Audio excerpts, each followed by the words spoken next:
Just go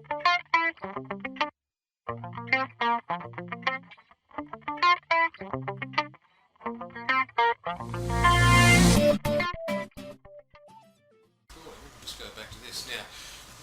Your question, Craig, was what about if you wanted to have special data types and so forth?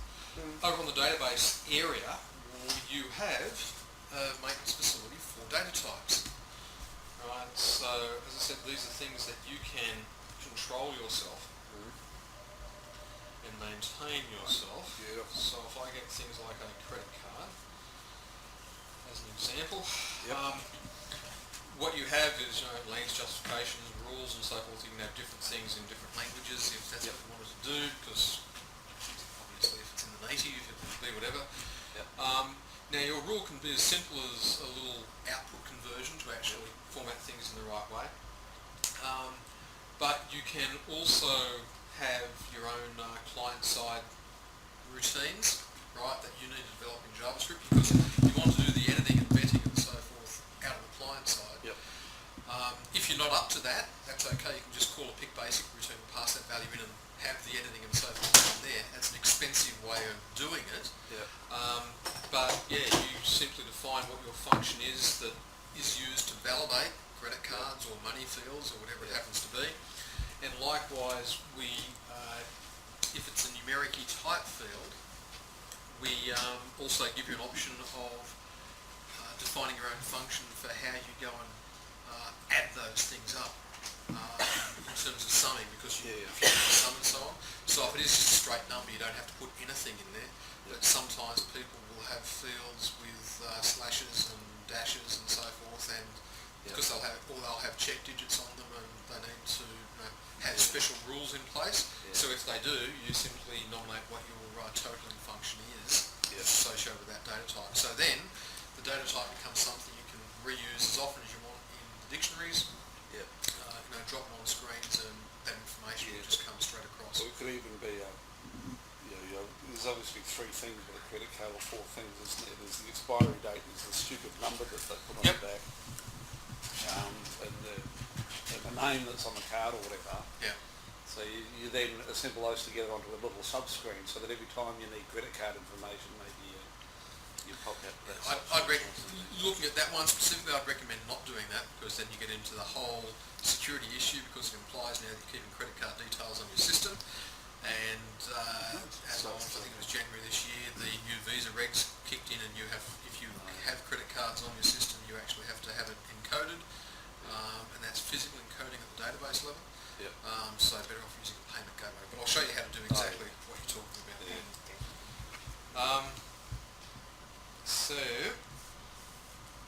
So we've now at the stage where we have our systems, just broadly how we loosely couple things together. Individual files, which can reference files that we already have out on the system. Dictionaries, which we have spent our time getting the physical data and so forth in. So we're now coming into the fun bits of, hey, let's get a program together that's actually going to be interacting with the stuff. So that is done over in where we call applications. Just going back to some of the other things that we brought up before in terms of images and so forth. You can have different classes of images that you define yourself. We have some that we ship out for backgrounds, buttons, icons and logos. Right, so the background images, as an example, if we come out here and get into that, that's right, someone's moved the backgrounds, that'd be right. Anyway, you can just have watermarks and so forth on the things to your heart's content. If we go back over there, and if you wanted to have a type of image for a Word documents or shipping documents or whatever, just go and define it as such. But at the database level, then there's also the facility to go and capture. Whoops, I kept on doing that. Applications, you have a thing for generically called icon capture. It's not really just for icons. And this is your screen that you would use to physically go and drag those things in. Typically, you'd just browse out to a physical image.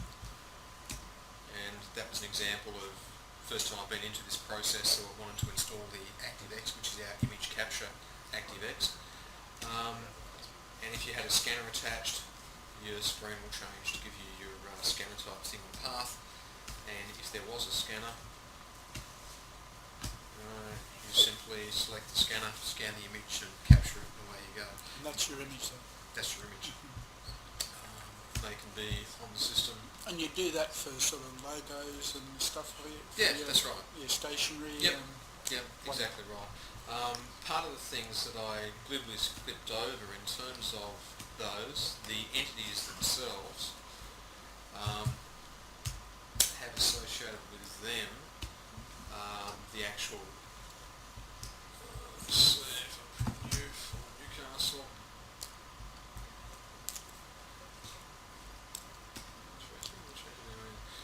So that's where we define what the logo is. It's going to be up in the top left hand corner. A standard report icon that will be used as on top of your report. You can override that if need be, and also a report watermark. So if you wanted to produce your invoices with watermarks and so forth in the back images, you can do that as well. This is also where you define what theme, which is effectively colours and so forth, are going to be used with this entity. So this is where you go and set up those visual things.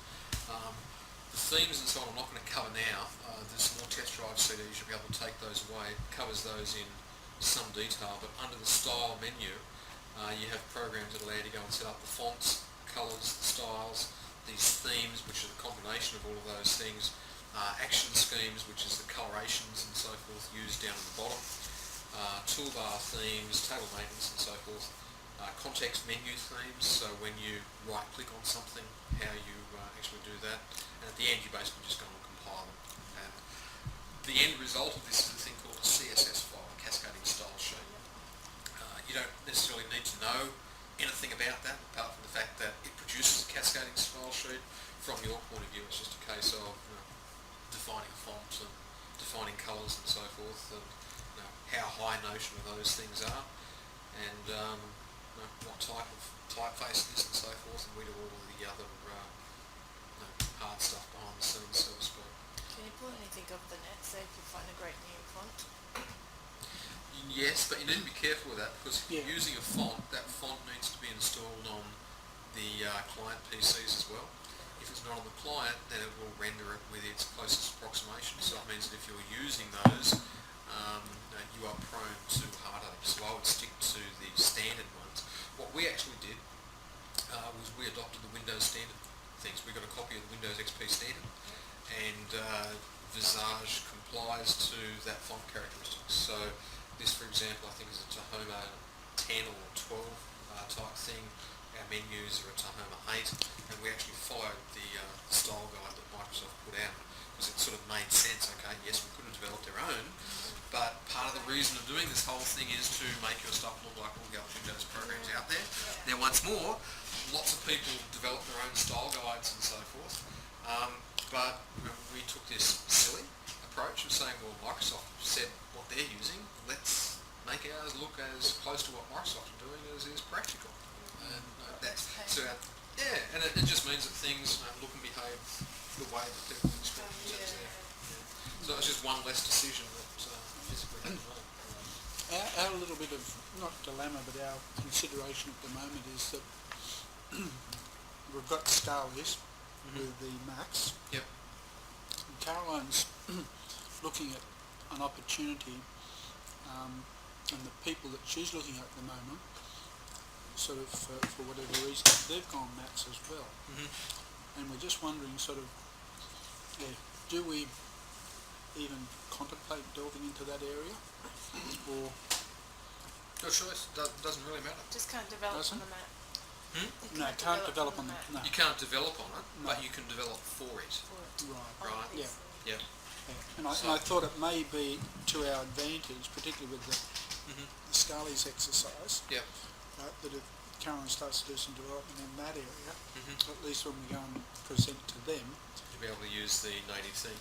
Yep. it would be an option. Yep. But I would dearly like to move them away from it. But But it's going Mac. I think people, it's going to Not be going to? more. anyway, we'll see. Okay. Just some things before we get into actually looking at screens. And after we've done screens, we'll have a look at reports. And time permitting, which we should be able to do, I'll show you a little bit about what a bitcube is and why that just makes so much sense for reporting and so on. We have this thing called actions. You may recall I said the bottom thing down here was an action bar. The actions are the individual buttons that go on here. Now some of these there's no need to actually do anything for. They're pre-set up, but we have a save button. That's its description, title, tooltip. That's its icon. So you'll see this little icon thing down there.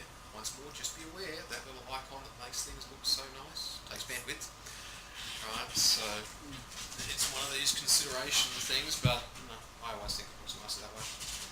The system that it notionally belongs to, and then the functions or the subroutines that are actually going to be run associated with this. You would only do this for routines that you were using over and over and over again.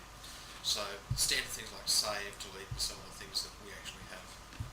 You then can group these individual buttons into things called action sets. So I have one which is actually appearing at the bottom of the screen at the moment called Viage, which is my standard set of keys for maintenance, which gives me a save button, a delete button, a new, and an exit. I'll be hold, save, delete, new, exit. And each of these buttons, we have a default position which was set up on the action in the first place, so it's left. But you could override it. Basically the three sections that things can be on is left, right or centre in terms of where the buttons are actually going to appear. And they will appear in the order that they appear within the physical action sets. So save is first one on the left, delete is over on the right. Because it appeared first, it appears first. New is also over on the right, exit is on the right. Now if someone wanted to have new before they had the delete button and so forth, it's just a case of changing the order in here, and then every process that refers to the set of action buttons for Visage maintenance will now have that new order of buttons appearing. And once more, the whole idea of this is just to have consistency in terms of your buttons always appearing exactly the same spot or exactly the same screen. And if someone doesn't like them appearing exactly the way that you have them, you can go and change them.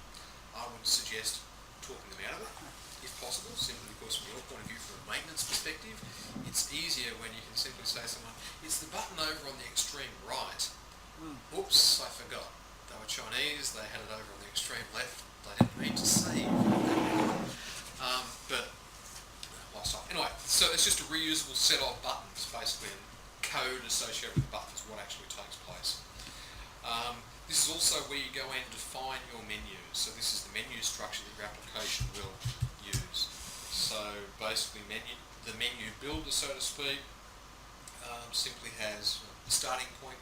In our case we have a menu called master, sub-menus and so forth under these. Your menus, what icon to actually use for it, if you want background images on that, how many columns across do we actually have if we're using one of the button styles or something similar, and then the actual menu items themselves. And each of these things have got menus and sub-menus and so forth going down. So this is where you go and build the actual application menus that you're going to use.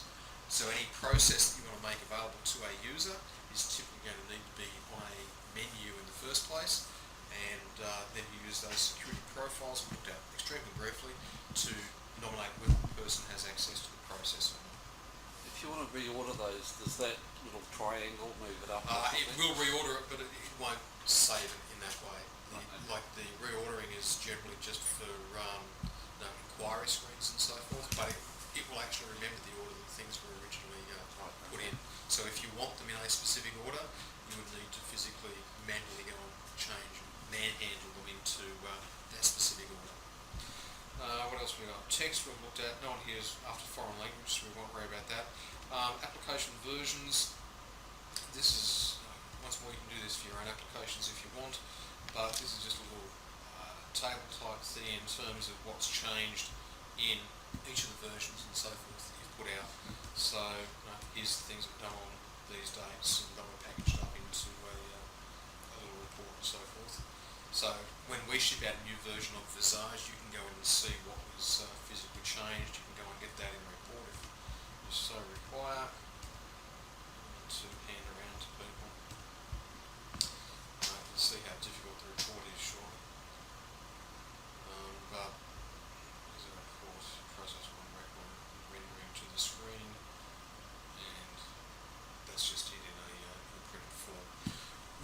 reports, if you use the Visage reporter, as I said before, you can shoot the stuff out to screen, or you can shoot it out to a physical report, or print it out to a file, whatever.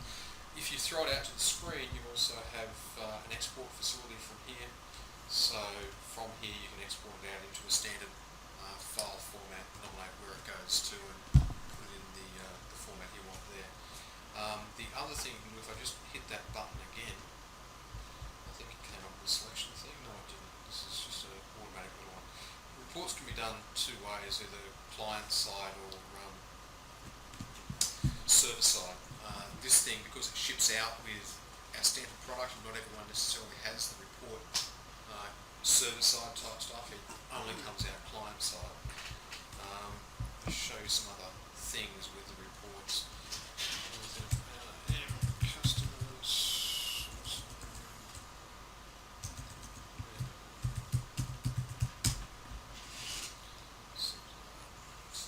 Place to start. So in terms of report, we'll see here we've got a few more of those red fields of things that have to be put in. If you don't like red, you can change the colours and so forth. You actually do that in those themes that we looked at briefly before. But if I print the print button here, this is part of our application, so it's designed to know about the other server-side type things, but this is where, when you produce a report, at the moment by default it's just going to display, we can have it printed out to any printer that the server physically knows about. Alternatively, we can direct it to printers that the client physically knows about. So it will actually send the report out and redirect it out to client-side printers. Generally, you just shoot it out to these server-based printers. You can have it export out to files, emails, and U2 and message, whether the attachment is going to be a PDF or Excel or whatever. And if the message type is going to be rich text or a HTML and that sort of stuff. Fax in terms of numbers and streaming and so forth. When you say the server, yes, is that our server, or would yes. that would be? So Sorry, when you say ALO server, if we're developing for Scali's, is the report coming off? If your client would have their own Visage report server in their premises, right. So it would be printers that it knows about. Gotcha. Right. So and it's going directly off these. That's right. So you would ship it out, the report definition, to them, and it would then get directed out to their printers and so forth. Now the whole thing here, I'll just go and run that physical report. Now that whole process really comes, so there's our nice pretty supply file type thing. It actually has 2 pages on it. So it's not your standard PIC style report. No. Beautiful. But what What's it? that thing, what's actually happening behind the scenes is where it gets surprisingly horrible. The whole thing comes down to a call to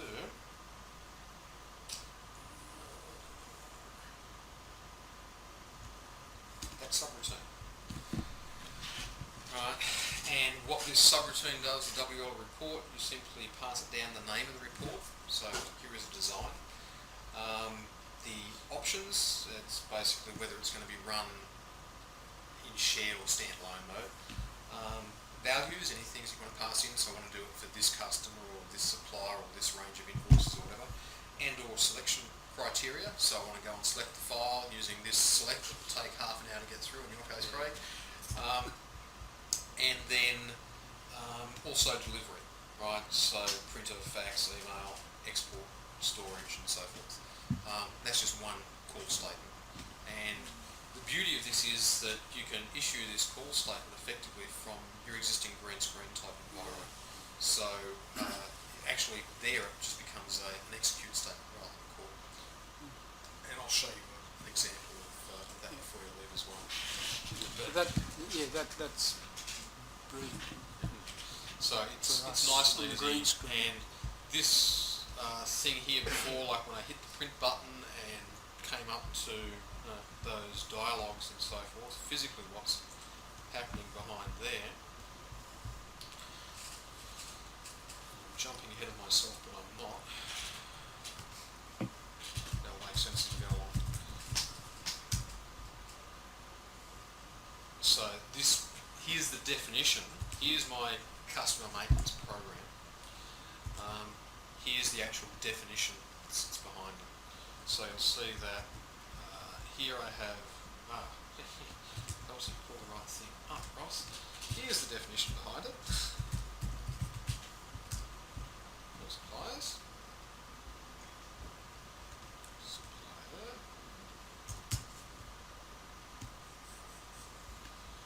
Okay.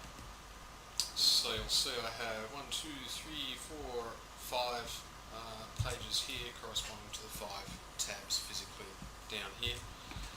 And on the bottom I had a print button. And if we have a look at what actually happens behind print when I hit the print button, absolutely nothing. Right? It has a print icon and that's it. It's not sent, it doesn't actually do anything. So all it has is whenever you, behind the scenes, whenever you press on one of these buttons, it just sends a message down with whatever the text actually is, in this case print. On the back end, over here we have a thing called a control page. This is the main guts, the control center, if you will, of the program, what happens. These on actions, these are messages that are physically being passed from the client to the back end server. One of these messages we can see is a thing called print. Right? So there was no special script or anything associated with it. It was just a button on the bottom.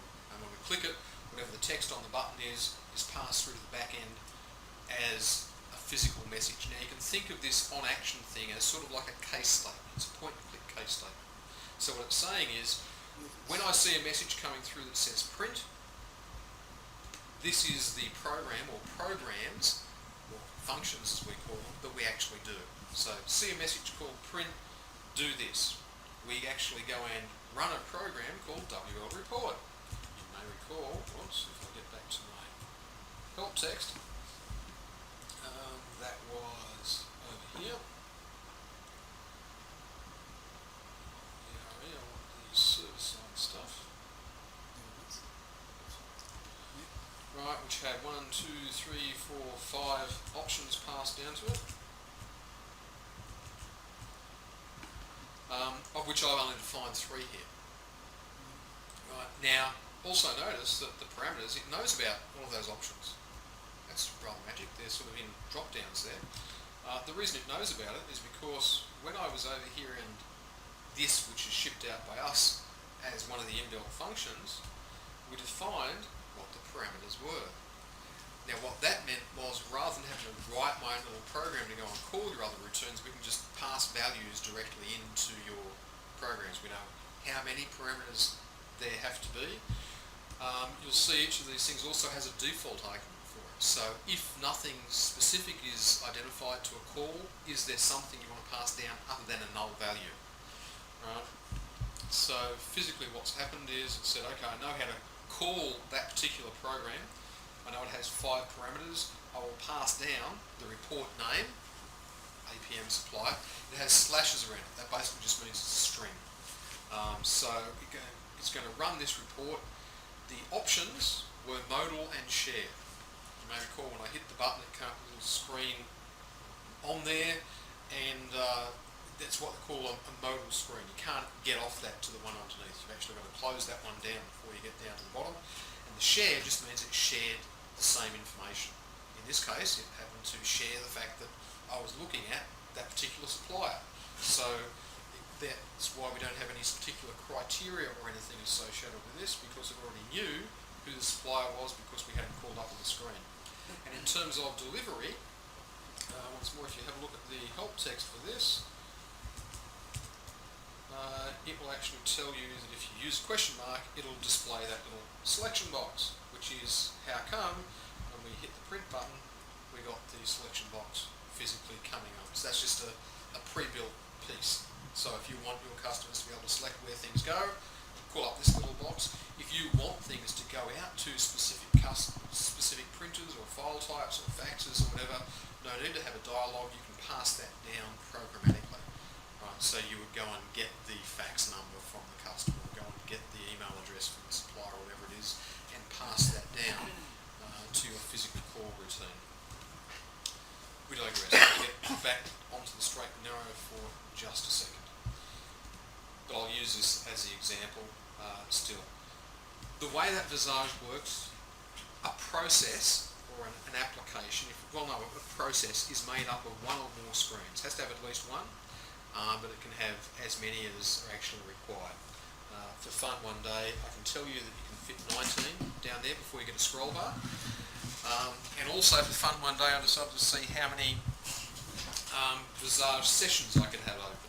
My machine has 2 gigabytes of RAM. I got to 64 open sessions before it started to get ridiculous. More importantly, I was there going alt-tab between so many. It was becoming difficult finding out exactly what it was I was pretending to be playing with.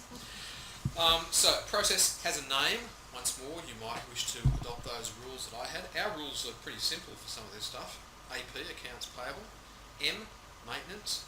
Supplier happens to correspond to the name of the file that's maintaining AP supplier file. You may use something else, but by using meaningful names for files and processes, it just becomes, there's no magic.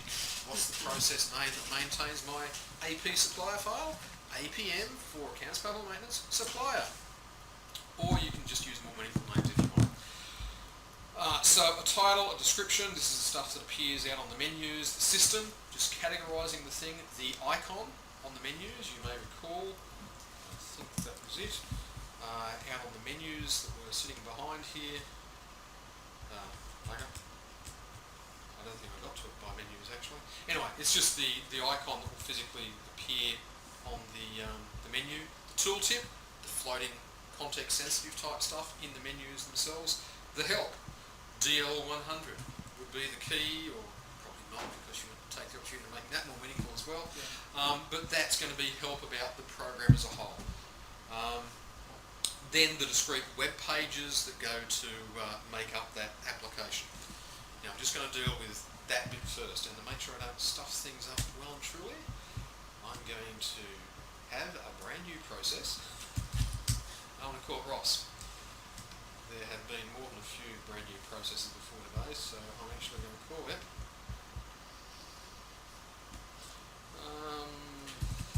just a minute.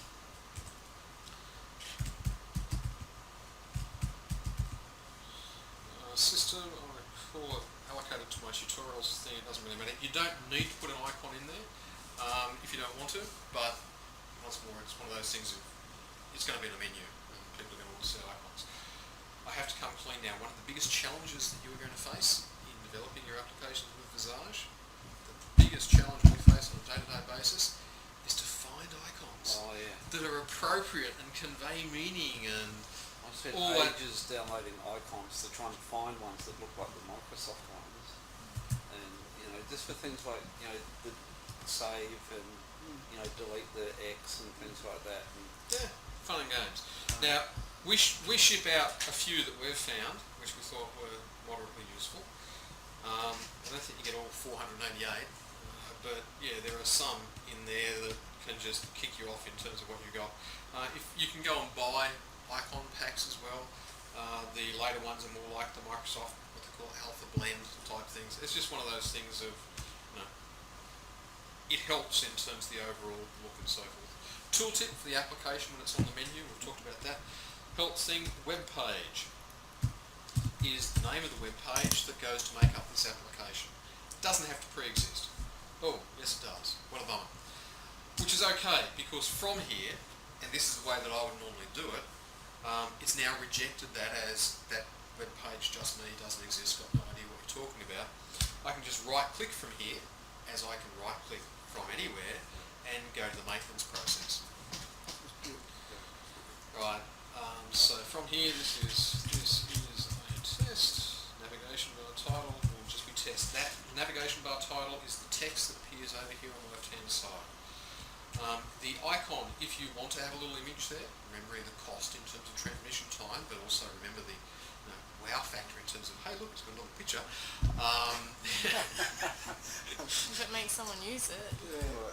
That's weighing up the... Now, other things you will find. This particular field is database validated. Did you know that? No, that's For the icon. right. Do you know how I knew it was database validated? Do you know how your customers will know? The blue... No, the blue's around every field, see? That one there is not database validated. This one was. Because of those buttons up the top. Oh, And because yeah. it was, and it was set up as a must exist, I'm just going to put the letter B in there. Must exist. Chances are B doesn't exist. But what it will find is the next closest value, so that if you say a field must exist, people don't have to put the full keys in anywhere. They can just put in the unique portion and we'll find the next one. If that wasn't right, they can just use forward and back and so on. So there's a little nifty shortcut that you give your users for free.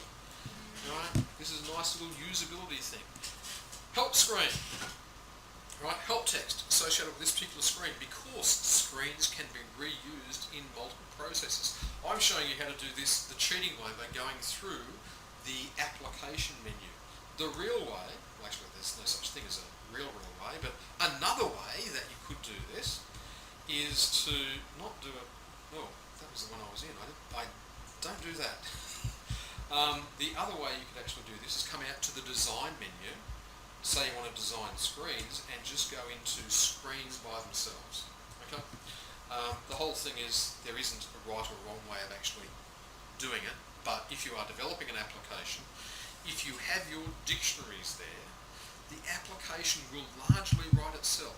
You're going to be shocked and horrified at how quickly the stuff will just flow out because you've spent the time getting the dictionaries right. Okay, so help screen, I would suggest maybe corresponds to the same name as the thing up there, but that's a lousy name. But it's up to you. And once more, you don't have to have help for every individual screen. You can just have help for the application as a whole. But if you think about it, if someone was looking at this or looking at a printed manual, you might want to say, well, on this screen, da-da-da-da, and then talk about the individual fields. Browser. By default, we are going to assume it's an IE application. Leave with me for this. If you're doing your stuff for the Apples, you would do a W3C compliant screen at the design. You make that decision up front in terms of what your target audience is going to be. The way I think of it, is it internal or external to the organisation, or does the organisation I have special needs, just like special needs kids? Component. That's okay, I've got a special needs kid. I have three. I think all kids have special needs. I was going to say, my kid has special needs, the reverse of what you would normally think. He's 14, sitting in his HSC. Is he really? Well, he's already done, this will be the third year he's been doing HSC subjects. He did 2 unit maths when he was 11, 12. He did 3 unit maths last year, and this year he's doing 4 unit maths. Plus 4 unit English and physics, and yeah, all sorts of useful stuff. Keep you on your toes. He's catching up real quick. Okay, system. You need to have one of those. You may have noticed that the system itself is a little red field. Okay, you've got to have a system associated with an actual screen. So that's it. Forget about component. I'll come back and show you that in a minute. So that's our basic framework that we want to have. We come into the design screen then. And we are presented with a screen full of nothingness. Actually, we've got a screen full of all sorts of stuff, but there's nothing in the guts area. Where to start? Okay. To design things, to make things happen. Over here we have a palette of what we call our standard bits of things. And we can, if we wanted to have a button on the screen to do something, typically, left click on it, unless you're left-handed, in which case it's a right click, drag across, drop, and we have a button on the screen. Ta-da!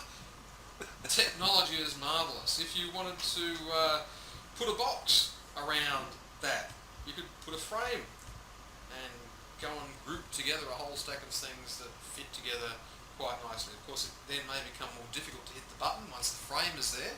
So frames are things that I would suggest you put in last. By all means group them, but frames bad.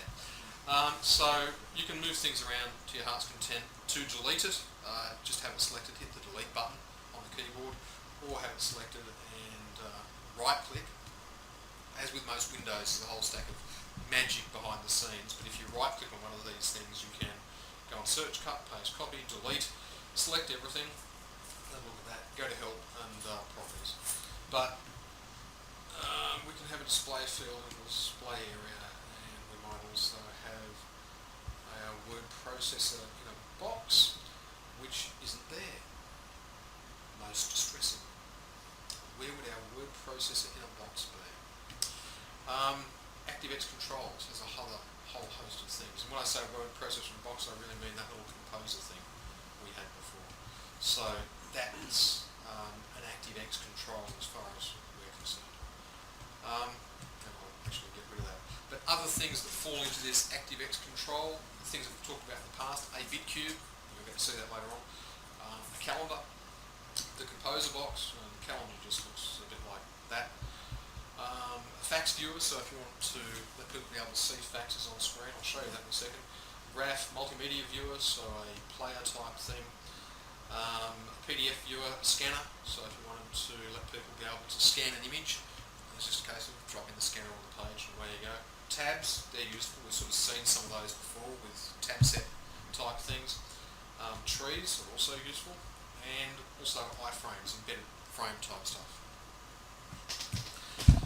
And I'm going to lose all of that because I don't want to use any of that. It's a bit rugged. Now I can exit out from this without saving anything. I can go and delete them individually, or I can use some right-click magic. And there's all sorts of right-click magic. If you come out to a white area of the screen and right-click, as we sort of saw before, the right-clicks are context sensitive. And one of the things I can do is select all. You'll see everything now has a little blue eye. Highlights with it. Now if I come back onto one of these things and say left click to grab it, I can then move everything around together. Obviously useful if you're trying to get those few extra pieces of space. What you can also do though is hit the delete button, get rid of everything all at once as well. Could I just come in on that? Yep. With those ActiveX features, Yes. these are the features that we wouldn't have in a Mac environment. Some of them. Some. Yes. Okay. That's Yes. fine. Yep, There are others. Yep. Okay. No. But there are some. Yeah. Now, just explaining what happens, the design environment is sensitive to what you're actually in, so to speak. So if we click WC3 compliant mode and come into the design, what we'll find is some of these things are in red, right? And up here, everything is in red, right? So red things won't work on generic browsers.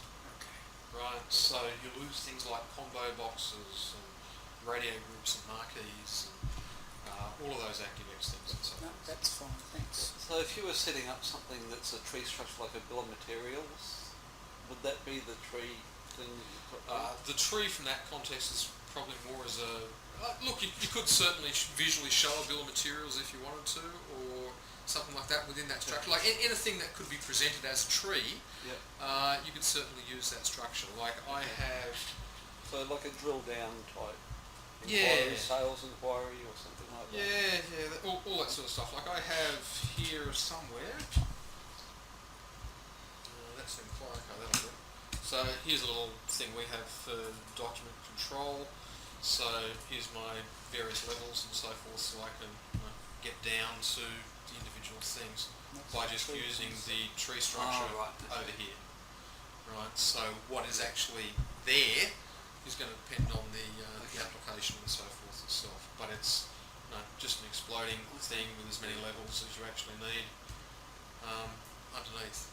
And there's a whole set of stuff in the VRE that deals specifically with populating the trees and so forth. So if there is information that you want to present that makes sense to be presented as a tree, use a tree. Could be that there's a table as well, and you let people swap between a tree view or a table view depending on whatever makes sense. So you're not limited from that respect in terms of what you're actually. Yeah, it could be good for like sales inquiries, you know, you have, I don't know, sales by territory and then you drill into one and it's got... Nah, you'd use a BitCube. Okay. We'll have a look at that later on. Now, Okay, no worries. all that is, look, you certainly could, right? There's no dramas with that. And you can build the trees up dynamically with programs out the back end. And in terms of our help text type stuff, that's it. So what we'll find in terms of the VRE themes, somewhere in there, there's all the stuff to do with the tree functions and so forth.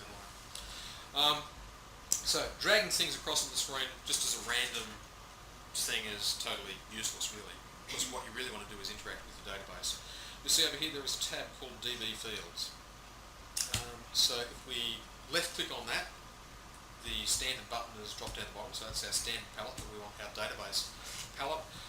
By default, absolutely nothing there. We need to tell the system what we want to work with. Now once more, it's a bit of right-click magic. If you right-click on the tab that says, or the bang bar that says DB Fields, you come up to a context-sensitive menu. It says, do you want to load a menu, look at previous dictionaries, or have a look at any current dictionaries that are on the file. I actually just load a brand new file. It's going to be far and away easier. So what's our file going to be? AR customers sounds reasonable, especially if I could type. Didn't have to put it all in because that was enough to be unique. And I'll go and open that, and I will get over on the left hand side basically a dictionary listing. Here are all the things from my dictionary, and that's where A1, A2, A3. that's if you had Absolutely A1, A2, A3, useless. then it would say A1, A2, A3. Yeah.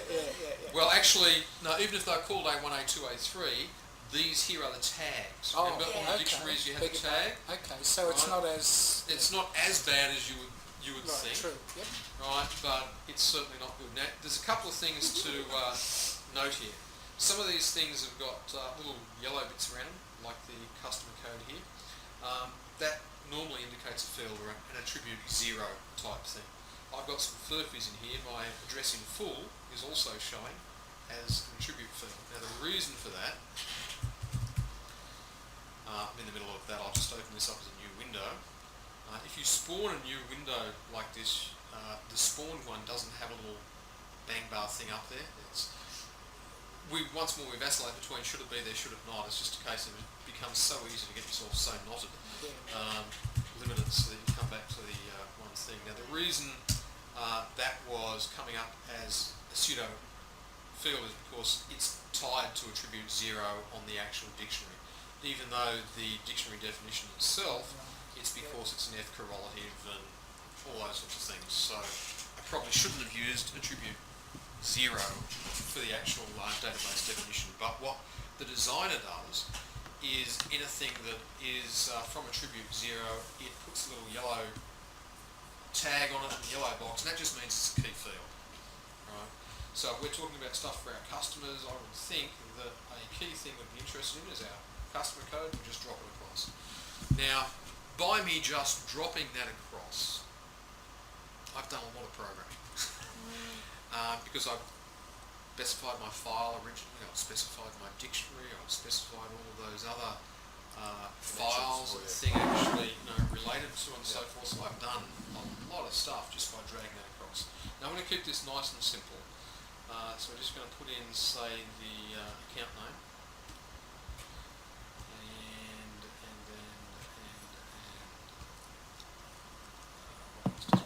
Account type. That's come out looking horrible and yucky in terms of account type. There's also a red field. So even in the designer, if you drop across a field that is a mandatory field, from the design environment itself, you get to see that it is a mandatory field. So there's no guesswork associated with it. Now the reason this particular field has come out looking yucky, I knew I shouldn't have changed that dictionary before.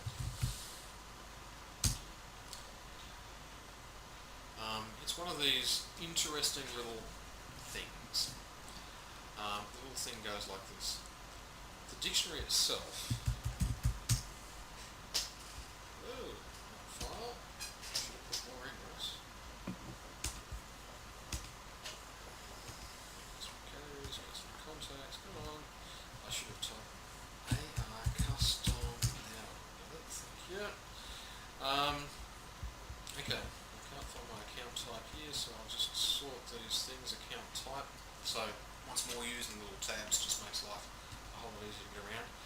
account type itself, in terms of its length, is defined as 1.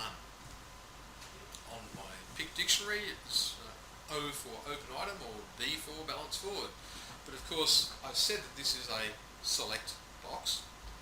And in terms of my validations, unfortunately, they haven't set up to validate out to anything, which is a bit stupid. But if it was validated out and doing a lookup out on another file, the field that we actually show from that other file is probably going to be much more than 1 character, right? So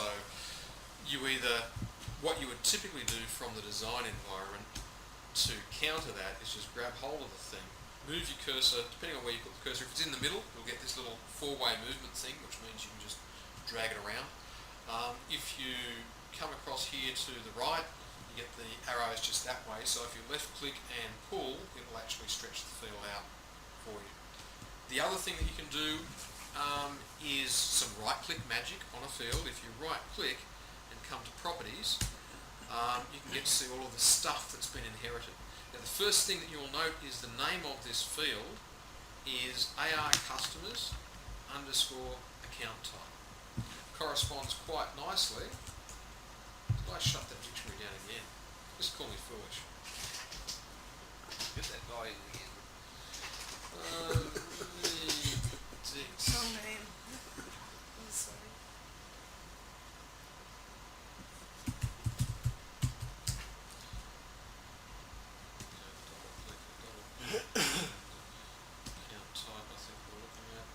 Right, so we've pulled in the fact that it's select box, full ASCII, field links, and all of those sorts of things. I'll actually keep that up now. 1, 2, 3, 4. There we go.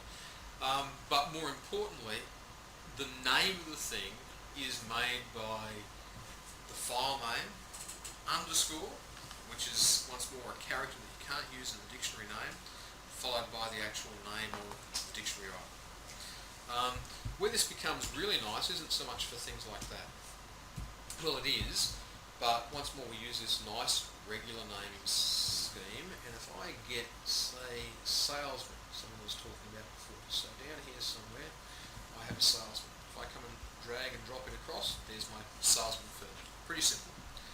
You'll notice over here, salesman also has an underline on it, right? Actually, quite a few of these things have got underlines on them. The underline is a visual cue Key to another file, I bet. that it's the key to another file. Right, so if I get salesman, with a bit of luck, it was actually validated out against the AR salesman file. So if I click the underscore here, what will actually happen is it will take me across to that other file, and here are all the dictionary items on that file. Lo and behold, this also has an underscore on it. So I can click on that to go out to another file. Lo and behold, this has an underscore on it. So I can click out to that to go out to another file. Now, right now, if you had stuff in one file and you wanted to get stuff from another file or another, you have your dictionary polluted with, I wouldn't call it polluted, of necessity, Overload. you have to have translates and all sorts of other stuff there. Part of the exercise of setting the dictionaries up right in Visage is getting rid of the crud, right, that you need for your existing application, and you can't really get rid of it, but when you come across to Visage you don't need it, so you don't. The fact that you say that this field is translated against another file instantly gives you access to every attribute on that other file. And if there's Sorry. not a problem. Absolutely, they can be infinitely linked. You can do stupid things like get yourself a cyclic reference, right? Have a million friends, all one of them me. I love it.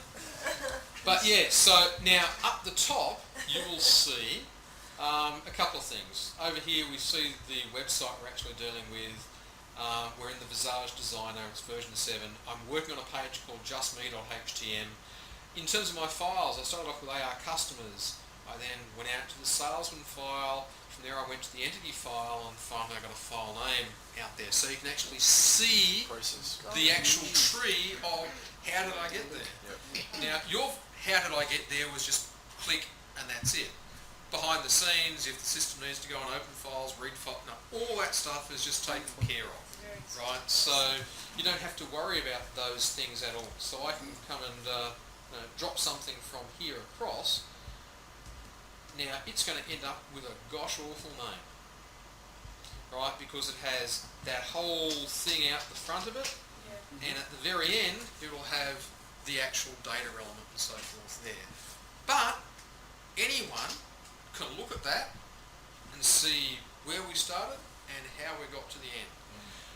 You can use exactly the same names in PicBasic, right? We selected the underscore because it didn't clash with the dots that Windows has special reason for and can be used as variable names in both environments. That's why we have the underscore as the delimiter there.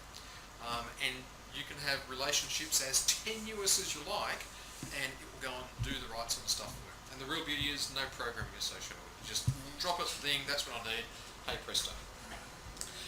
Other things that happen here. If it was a multi-valued thing, it would have the association name. It's not. The other thing, by the way, is whilst I can select this, you can't change it, right? Because in this case, name implies meaning, right? Right now in your PicBasic programs, you can have a thing called customer. And it might be the customers, it might be the customers' balances, it might be the suppliers, who knows? There's no regular naming system that's actually enforced by the environment. Here, for the names that Visage gets to allocate, that name conveys a great deal of meaning. A little bit of structure in the program. Yeah, something like that. And don't be too concerned about the typing because what I tend to do is exactly this. Whilst you can't overwrite it, you can copy it and go and put it into a best code somewhere. But even from your own basic code, right, if you're dealing with the customer record and you want to find this sort of stuff from a Visage program, one of the library functions you have is a thing called wl.getValue, right, for weblinks getValue, and you can pass it that string for the actual name of the variable and it'll get it for you. It'll open the files and do the translates and do all the stuff required to actually return that thing. So right now where your program has, file name equals this, open the file name else, handle the error, get the key, read the record, read the record, read the record, read the record, this is it displayed on the screen. Well, none of that. And if you actually needed it in your program, whether it appeared on the screen or not, you can just say, get me this, and it's there. So you don't have to worry about as much about the physical structure of things, you just worry about the logical structure of things. You don't have to worry about whether it's attribute 2 or 22 or 87. Right? It's the customer's name or the salesman. Who gives it? Can I ask you a question? No? Oh, yeah, okay. We'll let you ask a question. And no, that wasn't the question. That case is very simple because on the customer there's the salesman. Mm-hmm. Yeah. What if the key to the salesman file was derived by program? Could you still do this? Absolutely, Okay. because your dictionary item, right, can actually have the call out to the program to go and derive it. Beautiful. Most likely though, it's going to be a compound key, which we haven't touched, but you can have compound keys in there, and we can go and build the compound things up. Okay, beautiful. So, so the tooltip is just whatever was on the dictionary would have been there. You can come and edit it here if you wanted to. You don't just put it in here because of the multilingual type capabilities. You actually have to go and enter it, and you can go and put it out on different languages and so forth. But you don't need to worry about that because you would have entered it up in your dictionary in the first place and you won't have to change that. It will just be there. Isn't life grand? Likewise, your help page. If you wanted to, in this program, in this case on this file, remember the file had a search capability for an individual dictionary that was translated against a file. We could override it on a program basis. Here on an individual screen, if you want to, you can override what the search screen is actually going to be for this thing. Generally, you don't have to. No need to worry about it. The style, right? There are all sorts of styles you can set up depending on how you want things to look. We looked at that very briefly. It's on the CD there, but it's basically font, colour, size, all of those sorts of things. And the reason we did it like that rather than you picking an actual font and picking the font size and picking a colour and all those sorts of things is because, you know how I changed entities and the colour scheme and so forth changed? You don't want to have to worry about that sort of stuff. If suddenly, you know, Microsoft put out a new style guide for Vista, and rather than Tahoma 8, it's something else. If you want, you can just go to your style, say where I used to use Tahoma 8, I now use this in this style, and automatically out to all your previous. It's what they call a skinning process. You need to be careful if you do things like change font sizes though, because obviously the screen that used to look okay with an 8-point font will have overlapping fields at 10 point and big gaps at 6. So just be aware of that. The other way you can get into to your properties for a field, like there was a right click and get into it. The other thing you can do is simply double left click, and that will also bring up the properties from the designer type thing. The field type you can override if you wanted to. Generally you wouldn't want to, but there are times when you would. If I come back a bit in terms of our salesman, you'll see we've got a little up arrow button here. Keep your eyes up on the top. As I press it, it basically climbs up the file tree, right? So I'm now just directly out to my salesman file. I'm going to put his name across. You'll see that's been inherited from the dictionary as an input field. We don't want people to be able to change salesman name from here. So what we do is right click, go to properties and say, no, this is actually now display field. Right, so don't touch. Okay, so that's where you would want to go and change those types of things. Okay, I'll get rid of that because that was somewhat redundant. Back to our original file. Sometimes you can have multiple translate possibilities. Let me see if I can find one here. Okay. Remember our customer file had a whole lot of related files and so forth? Right. Because that was set up in the dictionary, we have a button here called related files. So here are all of the other files that are keyed exactly the same. So I can come and grab some information off one of these related files. In my case, customer balances sounds good. Dictionary changes. You'll see up here it has that relationship using the customer code that was put in. Go and read my customer's balances file. I'm just going to put the credit limit on there for the hell of it. But that's how you can get access to those related files. Other things, if I just get back to my base thing here, associations, multi-valued data, right? So here are all of my associations. You can imagine if you had an invoice file or something similar. Well, actually, let's not imagine. Let's right-click on database, go to current, or not current dictionaries. Current dictionaries are all the files that are currently referenced on the page, right? So if I wanted to go back to any of these, I can just click on that and I'm back to that dictionary. Previous dictionaries are any that I have referenced. Even though I didn't actually drop the information on the page, they've been referenced in this design session. What I really want to do is a brand new file. Not that I actually do anything with it, but if you were working with, say, invoices, and we'll work with something like this later on, little hourglass down the bottom just tells me that I'm doing some working. But my associations, you may remember those association drop-downs I had for products and miscellaneous things and serial numbers and so on. If you select an association, then you only get to see the things from that multi-valued set. So if you're building up a line item type thing, rather than having all the information on the file, just have the information pertaining to what you're after. So if I was after serial numbers, I'm only going to get the two fields for serial numbers and so forth. So useful in terms of cutting down what you're physically seeing on the screen to the useful stuff. There's also filters. I'm not going to worry about that just yet, but it's a way to automatically filter information, so without you having to write a program defined elsewhere is a way of actually restricting what data is physically returned from the file. This will do me for the time being. I'm just going to save that screen process at this point in time. Now at that point in time it's done a couple of things. It's written out a HTML page, it's done whatever. Now that HTML page, don't do this. Do I want to show you? Why am I telling you? Yeah, well, in case you don't believe me, what the heck. Somewhere out here,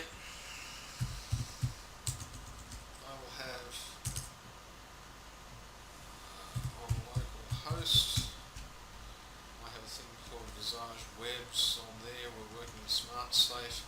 On there we have templates. In there we have our English stuff. And in there we have all sorts of things which I can't bother finding. So there's our Just Me page. And if you pull it up in a browser right now, you won't like it. First time through because of security. I'm going to have to find it the hard way.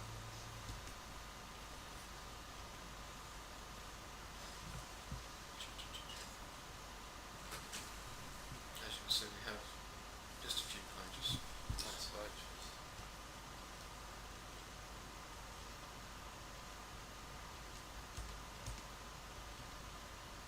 There's our Just Me page. So our page is quite small, really, 7K, but even just with those few fields, it's 3.5 times bigger than what a full page would actually be normally. If you open it at the moment, it will have a bit of a complaint because we don't allow people to come in through the back door, so to speak. But as I said, the pages you develop are just ordinary HTML. Okay, so we saved it. I'm going to exit, and I'm just going to say put an exit button on my page. Every process should have one. If I save my process at this point in time, because what I'm doing is building up a screen here, or potentially a number of screens, but an actual application, I can then go and test it. We have a page. It's going to ask me for a customer number. I can put my customer code in, and it didn't find anyone there, but I think if I put that in, it's not actually finding anyone. And this is a big problem. But it's not really. Because I was calling up SF as a customer beforehand, and he is actually a valid customer, but it's actually in a separate database. Because I'm working from my Visage development area at the moment, it operates with a totally separate database from my test data, from my development area, from my actual production area, and so forth. Right? So you get that automatic isolation of whereabouts the things actually live and reside. Okay, so let's look at what actually happens from a messaging point of view, I suppose, in terms of I've got my routine there, it can go and get things populated and so forth, and how do I link in a subroutine to go and do X? Has anyone got any questions about the actual screen design thing and so forth here? There's going to be more as we go through, but anything on the basic bits that we looked at then? No? How do you link in the database one? The database, okay. Quickly, it comes like this. Out at the database side of things, we nominate databases, shouldn't come as a surprise. We have a thing called stamina data, which is here, which is our physical data area, which is related to these systems. It uses these other databases, right? So that's the relationship. As I said, you're probably a whole lot easier here just having one system and one database, but we have allowed people to do some really stupid things that we shouldn't allow them to do. But never mind, hindsight's like that. Back on the actual entities, which are the areas that you physically work in, part of what the entity has associated with it, not there, and not even over in the entity profile. It's actually back up in the administration side for configuration.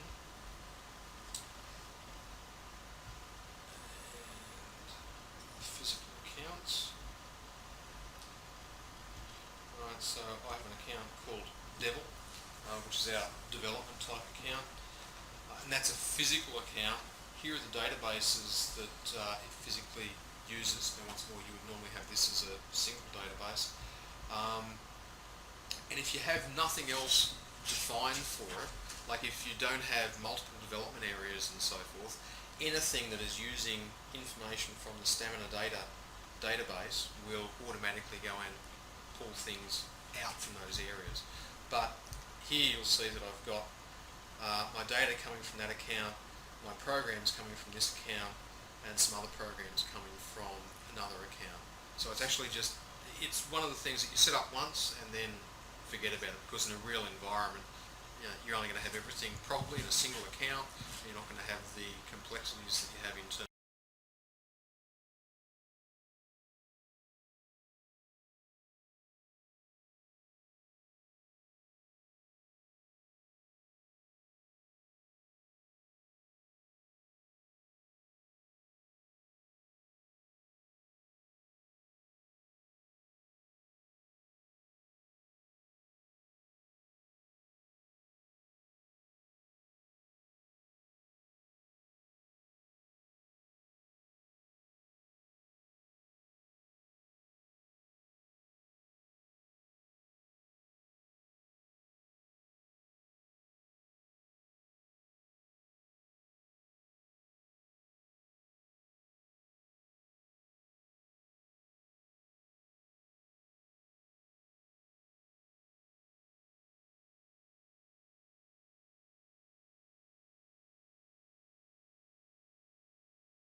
for related tables and so forth. But it's designed to facilitate people like the people that developed your software, Craig, where they're running ASP environments and so forth, so that they actually run servers for other clients who hook in via the internet, and depending on the URLs and so forth they're coming in on, it'll hook out to the appropriate database and so forth.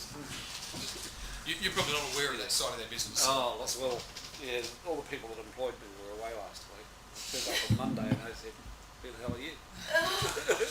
Yeah. I'm the guy who just walked in off the street and I thought you might need a programmer. Yes, hello, how are you going? Now, what I'm going to do is change this process slightly so I can get a file we can actually use. I'll change it by getting rid of everything we just did.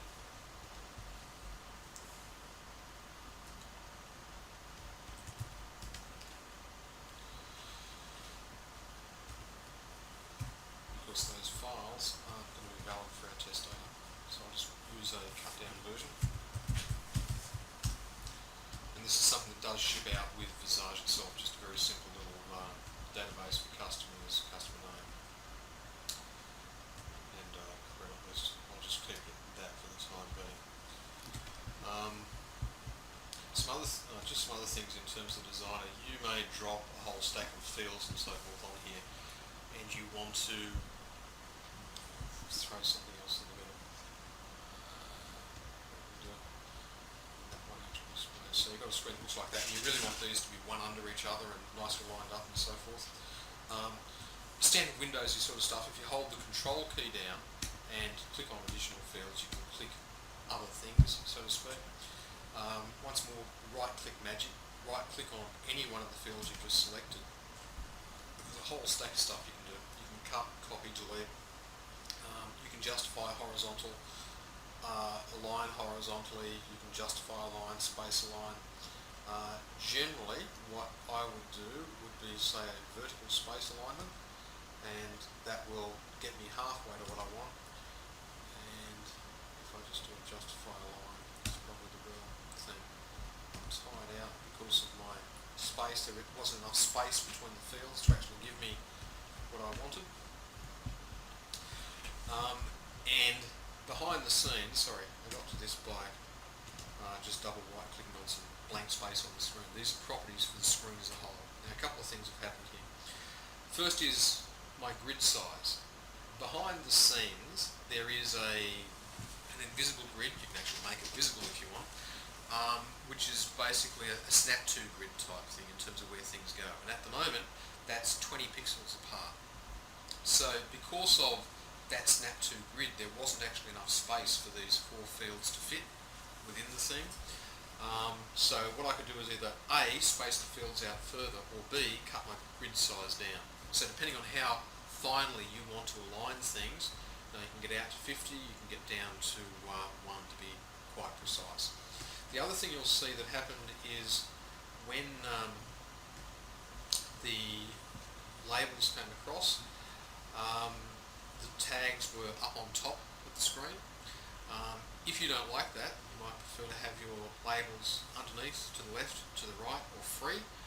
I'll show you what each of these means, but free is probably the only unusual one. Often people will have it to the left. Just go up there so that as you bring things in there, we'll just go and get rid of that field and drag it back across. It just means the tag is off to the left hand side. Okay, if you set tags, you can also do this for an individual field. What free allows you to do, and I don't recommend you do it, but there are times when it just makes sense. If you free your label up, these are each independent units now, so you can have your answer down here and your question up there, and it is a really great way to confuse people. Can you rotate it so that the word's upside down? No, you've actually got to twist your head. You've got to twist your head for that one. But that's what label free actually means. So these properties behind the scenes, so to speak, allow you to nominate how long things are actually going to be. There's also some scripting that you can do, and this is in terms of JavaScript programs or logic that happens when this page loads. Right, so it's now drawn the page, what they call technically rendering. It's physically shown stuff, but before it's done anything else. So the page is just loaded, and before it even gets populated with data, possibly, you can jump in and do things.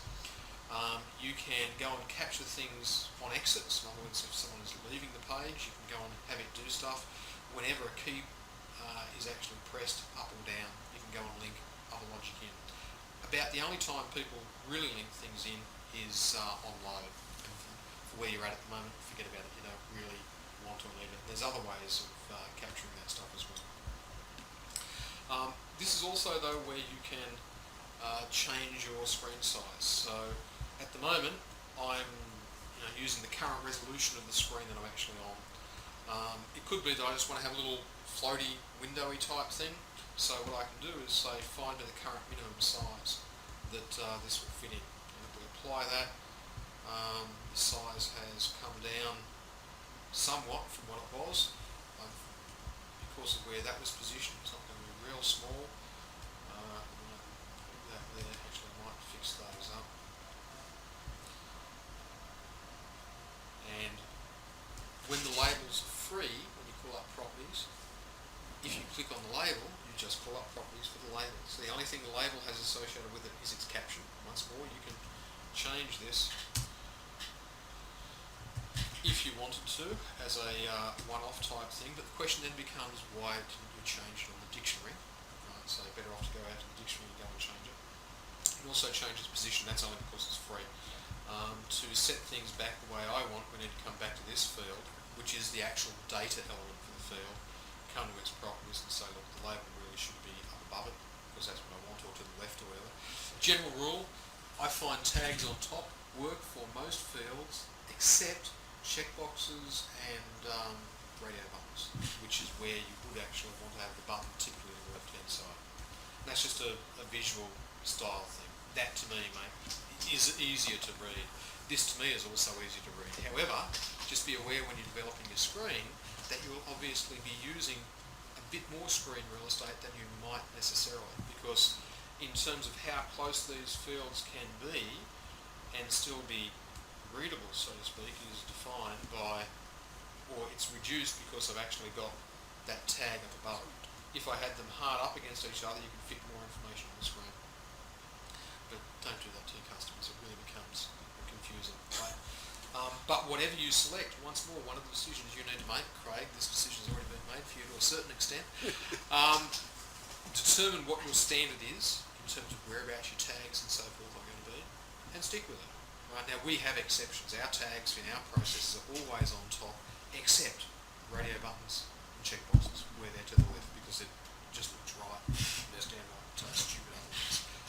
But you might prefer to have the same as your green screen application has now, tag to the left, question to the right, if that's what you want. It's just a case of making sure that that's what everyone does. Because at the end of the day, you want people to have the same look and feel to everything they're doing. as you drag and drop things across onto the screen,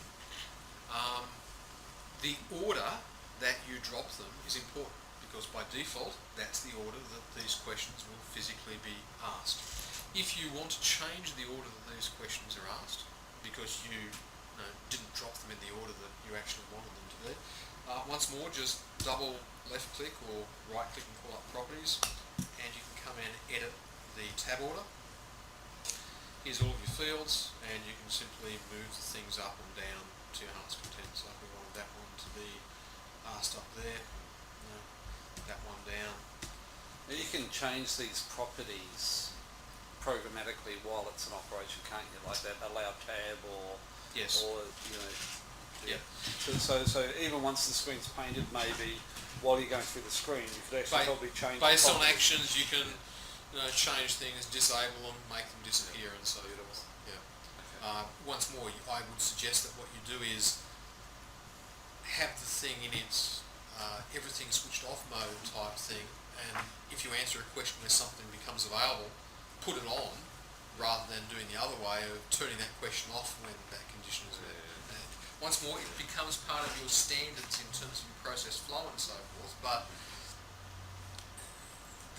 it's one of those things that there isn't a right answer, and it's one of the areas where you might want or need to change whatever your standard is, because you might actually still have those fields there and just make them disabled, because if they're not there, people don't know to ask the question of how do I get to put that in. But it is something that you will get to control.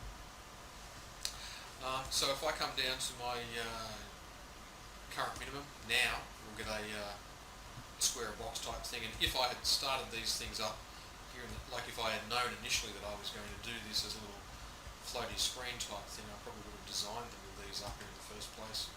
Come to my properties and do my current minimum. Actually, I've got to change it first. Put it out to current resolution, apply, then go to current minimum, apply, and now be a teensy weensy screen.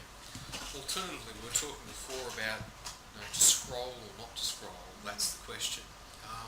Once more, one of the standards that you need to consider and contemplate when you are developing your applications. If I look at you people in the room, you each may have computers with different resolutions on your screen. My notebook will handle up to 1900 by 1400. Most of my clients don't have screens at that resolution. So if I design a screen that looks really good on my notebook and they don't, they're going to have scroll bars. I don't like scroll bars. That's a personal preference type thing. So just be aware of what your client minimum resolution is going to be, and I would suggest as a developer, that's the resolution that you run your screen at. So you get to see things through your client's eyes, even though you may be able to handle a current resolution. Now, where or how this impacts, I suppose, is it comes back down to screen real estate and so forth. When we started off, we had a great deal of trouble convincing people that they should design screens with a minimum resolution of 1024 by 768. By today's standards, that's somewhat pedestrian, right? And if you visibly look at what that means from a screen perspective, over on my screen here, my real screen, that's 1024 by 768. Yeah, I run. I snicker, if you will. Right? I do lots of things, but even just running it out at 1280 by 1024, the change doesn't necessarily seem that great, but it actually gives you a lot more storage. But it's no good you designing a screen at that resolution if your customers don't have it, right? So you need to determine what that minimum resolution is going to be. I would suggest that you certainly don't go any lower than 1024 by 768. But it's also, if you're doing this and it's going to become part of a long-term strategy, you don't necessarily want to be stuck in what will be seen as the dark ages in 2 or 3 years' time. So, maybe what you do is you push the resolution up a bit now, and certainly if people have got old machines, they're probably going to have to buy new machines anyway. Pick something that's larger, because it then just means you can fit more physically on each screen. The other thing I would caution you against is not using teensy wincy fonts, right? Because you're going to find some of your users, like 3 of the people in this room, strange enough, all sitting on this side of the table, wear glasses, right? And I know the temptation is to fit more and more on the pages, but no, don't do it. Make it readable. I would always go for readability over minutiae. Minutia. Yeah. Once more, that's just me, but I've done that for a while. But yeah, choosing your resolution is one of those things that you don't think about until you actually send it out and your client says, why have I got scroll bars? Now, once more, this can be part of your strategy. Develop the screens bigger with the more information. So when they put it out in their old crappy machines, not only does it run slow, they say, well, I've got these scroll bars. Well, you need to upgrade your hardware to use this. No, that way you get the speed and also lose the scroll bars at the one go. follow on sale as well. Well, What was that? the other thing is that a lot of people now have 2 screens. Oh yes. Yes. Standard. So I suppose that you can open this and have it. You can have 2 screens open and. That Yep. one too, they just put me. You need to have hardware that's Yeah. capable for it. Easy with notebooks because it comes built into most of the notebooks. For a desktop machine, you would have 2 video cards in it. Right.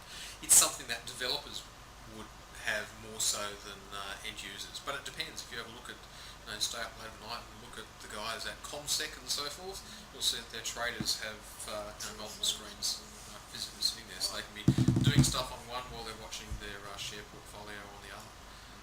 It's essential.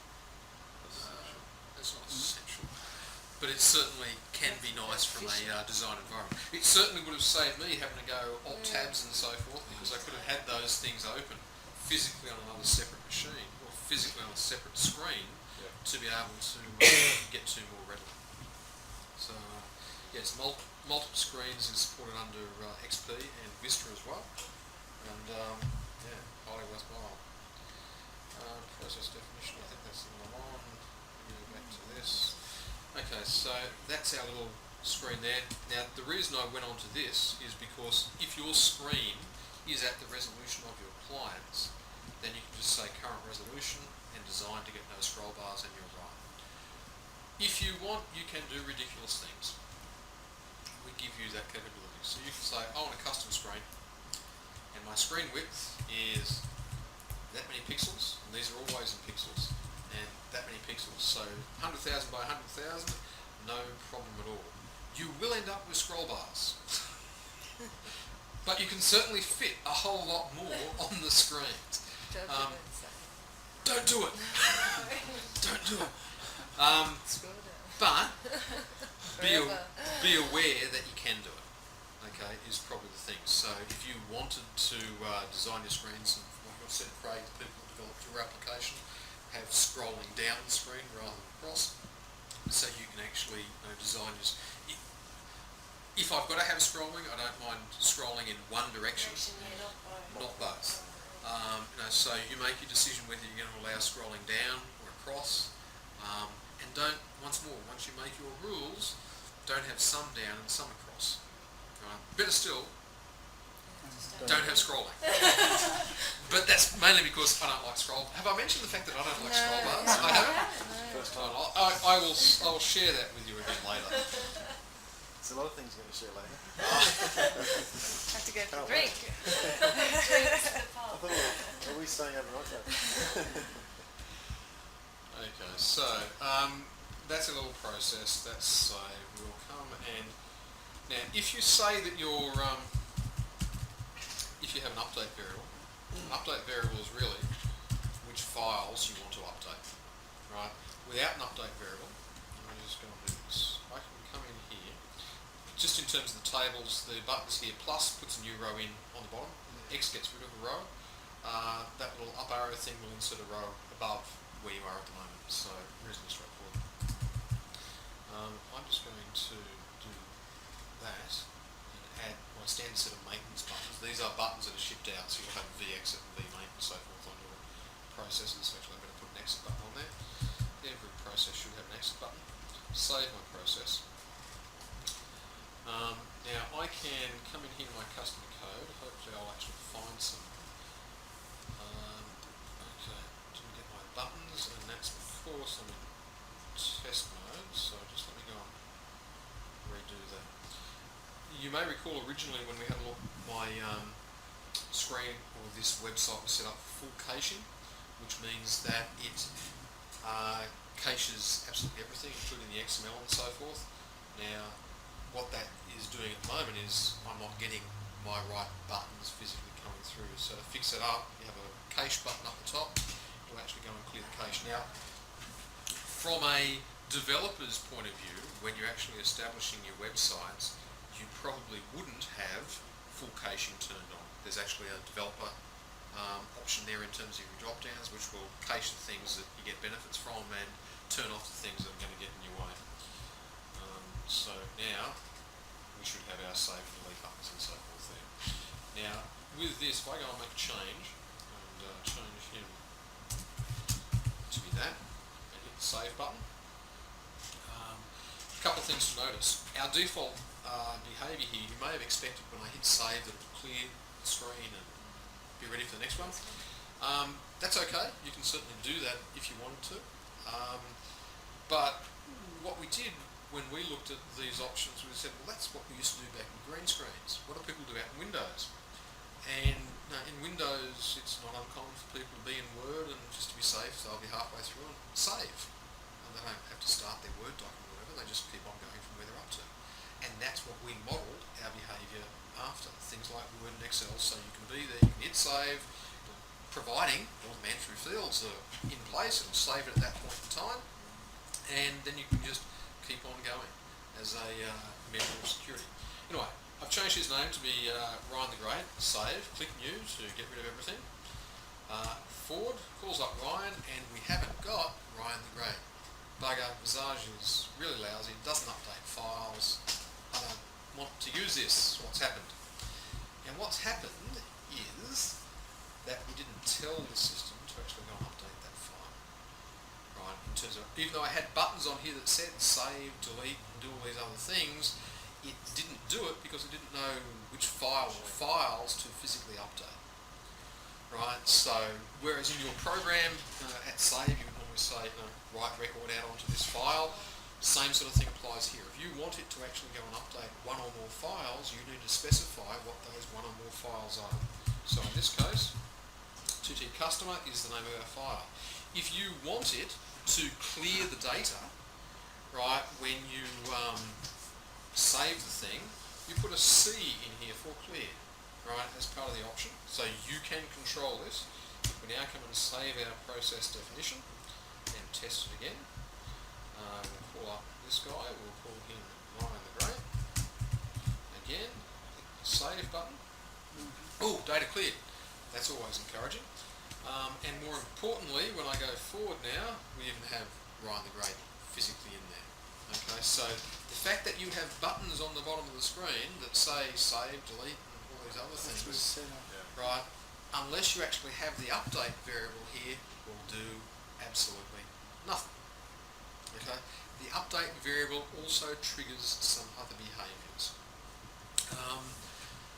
Because it's going to be, this particular record is now going to be updated, we now need to get some form of synchronization happening in terms of redo locks and that sort of stuff. It might be sort of nice to make sure people don't go and step on it. Now that happens automatically. You don't have to worry about it. The mere fact that you've said this particular file is updated, then Visage knows that when it goes and reads that record, it needs to use the equivalent of a redo rather than an ordinary read type variable. Now I say the equivalent of, Craig, you're in the luxury to a certain extent that if the guys that did your work properly wrote the program so that they didn't have their own reuse and so forth in code, then you can actually use what we call Visage native locking. One of the things that I skipped over glibly this morning, and I said we'd get back to it, right, over on one of the administration screens, in particular the one called configuration, physically, part of what this does is it nominates how many database locking services we have. Now that's just how many processes we have that are going to be able to do real live read uses, background type things. If you are running a native Visage service, you can set that down to 0, and Visage will take care of locking itself, and no one else who's using Visage will be able to get in. But someone else can come in with the editor or something similar and change data, or run a green screen program and change data. So if you are going to be interacting out with green screens, that number there needs to be at least 1, basically, and it'll then take care of locking for you. So that what will happen is, if we come back into this and do a test, if I call up that customer 1, behind the scenes, I'm just trying to think here, I've got Acton over there.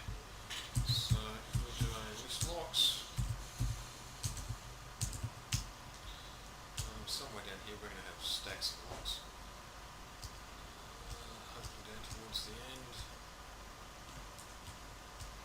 Okay, I must have missed it. Is the key number 1? Yeah. It will be dictionary, TT customer, there it is. Its key is actually Ryan, so it's on this line here. So there's the record with a physical read you lock on. Now, if you're writing code, as I said, if you want to write your applications, and if they're Visage only type things, you don't want to actually write your own reads and writes and so forth in code, because that code relies on persistence in terms of the read you locks and so forth. So what we give you as the equivalent type things, there's a thing here called WL file. Actually, WL web file would be far better if you get that WL file, because that's just for opening. WL web file, you can just call this routine, so you can do all your same sort of things in terms of read, reuse and so forth. But when it does a read you, even though that's within a subroutine, which is then going to get reused by someone else, the lock is actually allocated to your process or your session individually as a user. And likewise, when you write, it's going to be cleared and so forth. So if you want to make your code so that it will be eminently transportable into the future, even across to non-multi-value databases, rather than doing a open file and your own write or your own read use, just use the called WL web file, and you'll be right as right. And that does the open in. Oh yeah, if the file isn't open, it will go and open for you. You don't have to worry about that. So in those subroutines on our dictionary items, Yep. it would be better to use. No, if you're talking about subroutines on your dictionary items, you may as well use the ordinary open type stuff. Yep. This is more for LinkedIn logic, because if you have dictionary items that are calling subroutines, then they're very uniquely tied into a multi-value database. And part of our long-term strategy for X decades down the track is to actually take this out to be able to run against SQL Server and those sorts of non-multi-value type databases. But that's to position yourself to be able to take advantage for that. What I'm saying is you might want to use that for the time being. So it'll just mean that if you're running in a green screen environment, you set that number to a 1 or a 2 or 3 or whatever. And if you're running in a Visage only type environment, you set it to 0, and it just means the locks are a bit faster. That's all. It's no biggie. And having said that, you can still use your ordinary read use, and just make sure that if you read a record, you actually write it the same subroutine call, or release it at least, rather than not doing that. Otherwise, bad things could happen to the next person coming along who tries to read your record, and it's stuck there. So it's really just a replacement type thing. Now the replacement is rather seamless.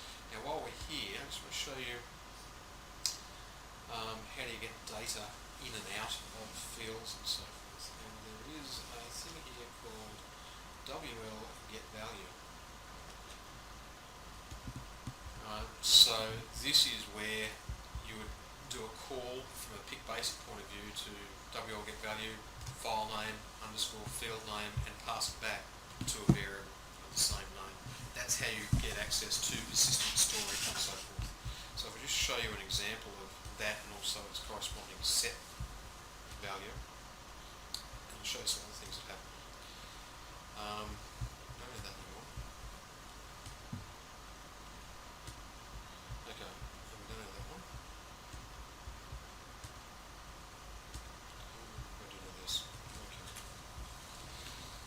Now, some things are happening as this process is actually going on. To show you what these things are, one way of doing it is to come in here, come up to my debugger again. I'll tell you what that magic key is if you ask nicely when we're not recording. But yeah, if I turn this on, what we'll see is that as we say put this thing in, there's obviously a whole lot of stuff that's physically happened out the back end to go and set those values and so forth in. Part of what this is it's done a thing called a WL walk. That's just walking on the file, because I said go find me the next one, and then return some stuff. Now, shut that down because it's just going to get in the way. One of the things you can actually do, a couple of ways. You said, how do I link in code? How do I do things? There are a couple of ways of doing it. It depends what it is you're trying to do, I suppose. If we come back to this screen, one of the things you can do, and one of the simplest things you can do, would be to go to, say, the customer code field or whatever it happens to be, come into its properties. We've got all the validation stuff, which was from the dictionary and so forth, but if we come into scripting, a couple of things that we can do here, just while we're there. You know how I had those right clicks before and you could have stuff coming up? You might want to add that capability to your applications, and you might want to do more than just the maintain, search, inquiry type stuff. If you want to add that facility to a process within to a field within a process, all you need to do is come to scripting, come up to the context menus, and you put in the text that you want to appear for your context menu, and then the corresponding script that you actually want to take place. Now that script, I'm going to show you a simple script, and to start off with, it's all you need. Does everyone understand the notion of postscript and prescript? Things that happen before we get to the field and after? So all I'm going to do is I'm going to link in a thing called a postscript. In other words, after I have put this in and moved away from the field, go and run this, whatever it is. And I'm going to do a very simple thing. And my script is going to be VRE. VRE is our prefix for a Visage runtime environment, and it's going to be do action, and it's going to be hello. Right. Seems innocuous enough. Simple, easy, straightforward. And by the way, if you semi-followed what I just did, that's JavaScript. Right, so in this case, the only piece of JavaScript you need to know is cut and paste from your help file, VRE do action, and a message in the back end. Right, easy peasy. Now, we save that page. We come out of the design, because I know I've got a full caching. I'm just going to clean the cache. I'll come and test this, and come to our customer file. We hit forward, and I've only got one entry in the file, but nothing happened. The question is, of course, what did I expect to happen, and how did I expect it to happen? Remember, we looked at a full process before, and I went across to this control tab, right, which is really the guts driving portion of the program itself. And one of the things we have on here is a thing called on-action. Now, there are a couple of standard actions that come in. Initialization for a process, changing pages, clearing records, exiting, and that's exiting in terms of not the exit button, but the X button or whatever. So this is where you can link in your own logic that if someone has cleaned out of this, or actually if they're in a cleanup mode, it'll be WL clean rather than the exit. So you can capture that as an event as part of your process and save that information away for people later on. But in particular, what I want to do now is capture an action called hello. Remember, my original program said VRE action hello. Now, effectively, what it's doing on the end of our connection, our network pipe, it's yelling out hello, and nothing happened. Right? Message sent, no reply, no problem. What I'm now doing is saying, when I get a message or an action on my action of hello, go on and run a program. Do this particular function. Don't have one yet. Just me sounds good. I'll go on and maintain it. Alright, I'm just going to go straight to the source. Like you should put descriptions and all that stuff in, but do as I say, don't do as I do. Call up my code editor. Has to be a subroutine. The name should correspond to the first one, but as you probably realise, it doesn't have to in some compilers. For others, it becomes vitally important, especially for your Java stuff. Call WL alert. Yes, hello. Now, WL alert. Client-side libraries, right? Functions start with the VRE prefix, Visage runtime environment, out in the client. Back-end subroutines that we provide have a WL prefix for web links. It's actually just a linkage type thing. So it's just, there tends to be a one-for-one correspondence between what you can do on the client and what you can do out the back end. I'm just going to do something really simple here and just return. Right? Sorry, you've got to have a return at the end, and I'm just going to put this alert out that said you had hello. We said hello. So we go and compile it. Once more, because of our rather complicated environment here, or not complicated, because of what we have, this thing has been catalogued in a number of accounts simultaneously. Right? It's because these things are all linked, so we have our main development, our development thing, and our system maintenance type area. So if you have an environment where there are multiple accounts driving off the same programs, it will go and compile the things and put them in the right areas for you. So that's easy enough. We just go and compile that routine, exit out from here. Actually, that was stupid of me. Oh no, it's saved because I did the save. Just save it there for the effort. Make sure I can get the source. That's good.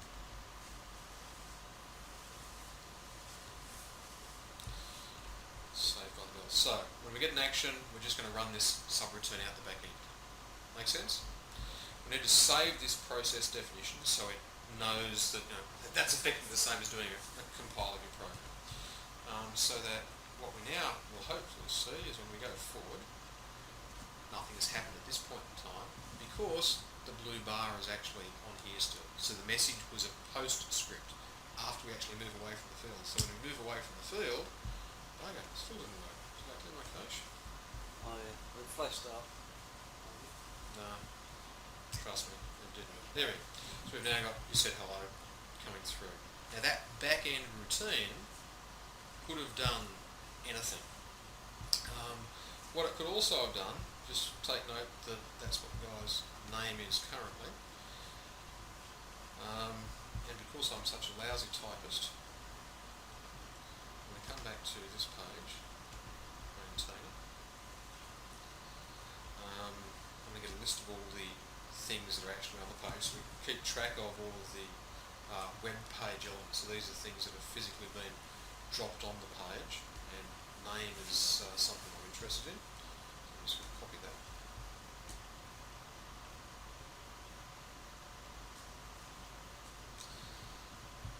Come back here, and I'm just going to extend our routine just a little bit. So our little just me routine is now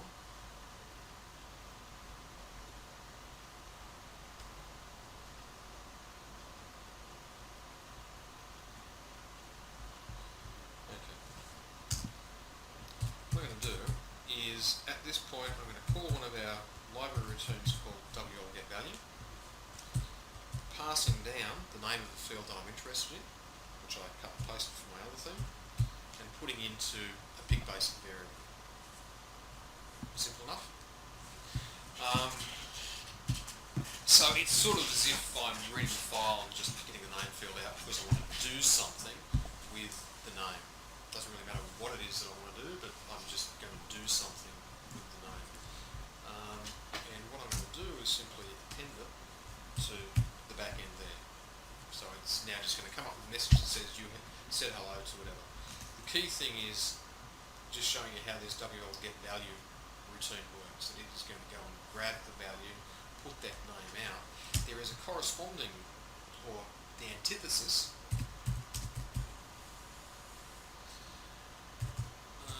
called set value, which allows you, I'll put that in quotes,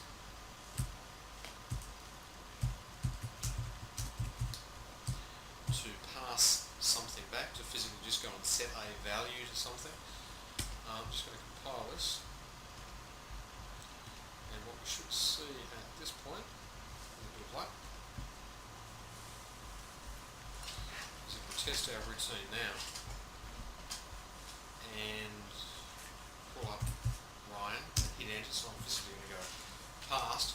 So it said, you said hello Ryan Hafer the Great, which was his original name, so that's what I got from the get value, but then I also had a set value in there, just call set value to say a new name, so I'll now see that a new name is physically out there. So I didn't have to, there was nothing overly complex in terms of changing something on the screen. The system knew that that thing was out on the screen, so it had to physically change the screen, and hey presto. So you can go and change any variable. You can change variables that aren't physically displayed on a screen at all. You can have just variables, a work area type thing. Call X, Y, Z, doesn't really matter. Any of you done any programming in anything other than multi-value type languages?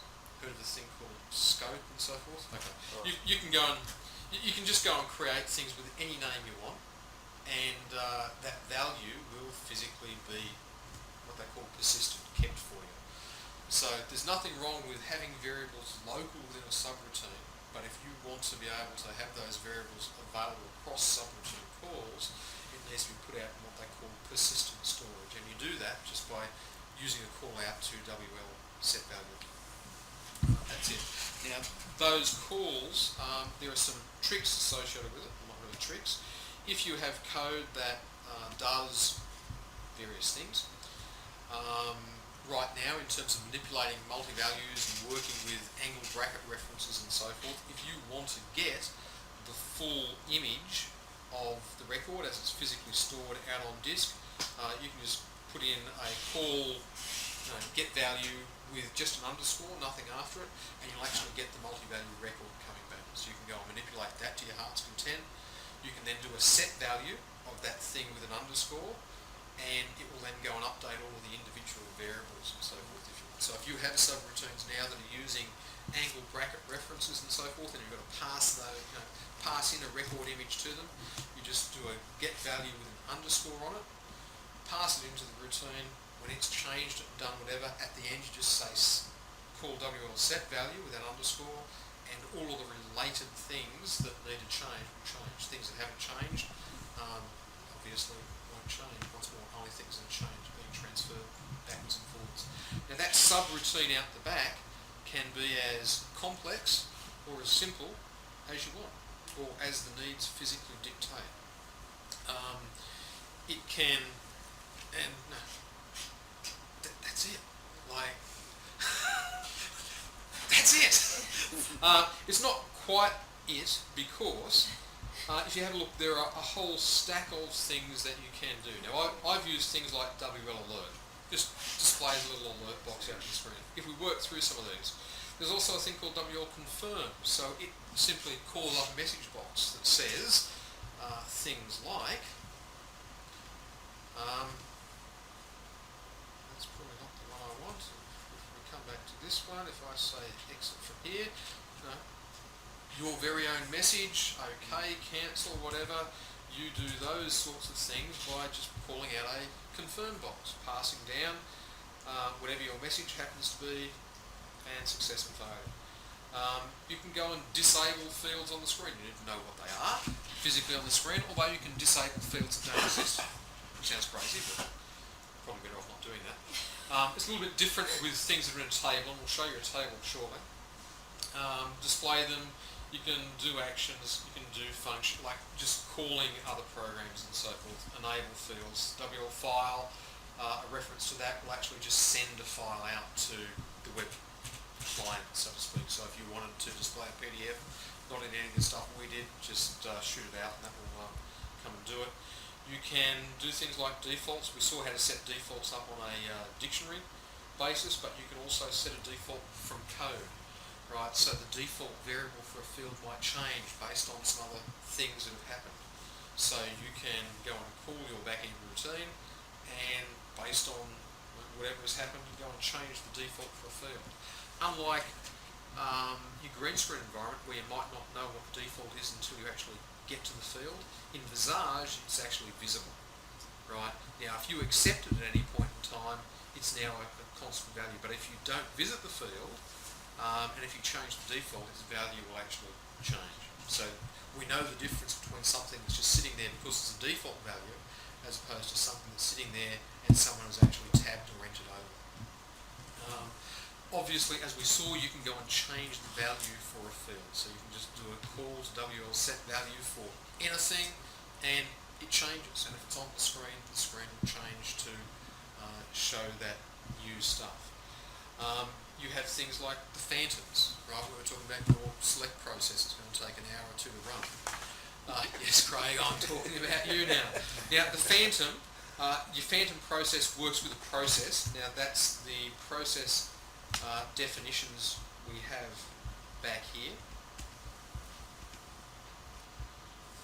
Right, so this is the process as far as we're concerned. So we can run a process out to the just me thing. And what we pass down to it is an action. Right, so the action would live here as an on action.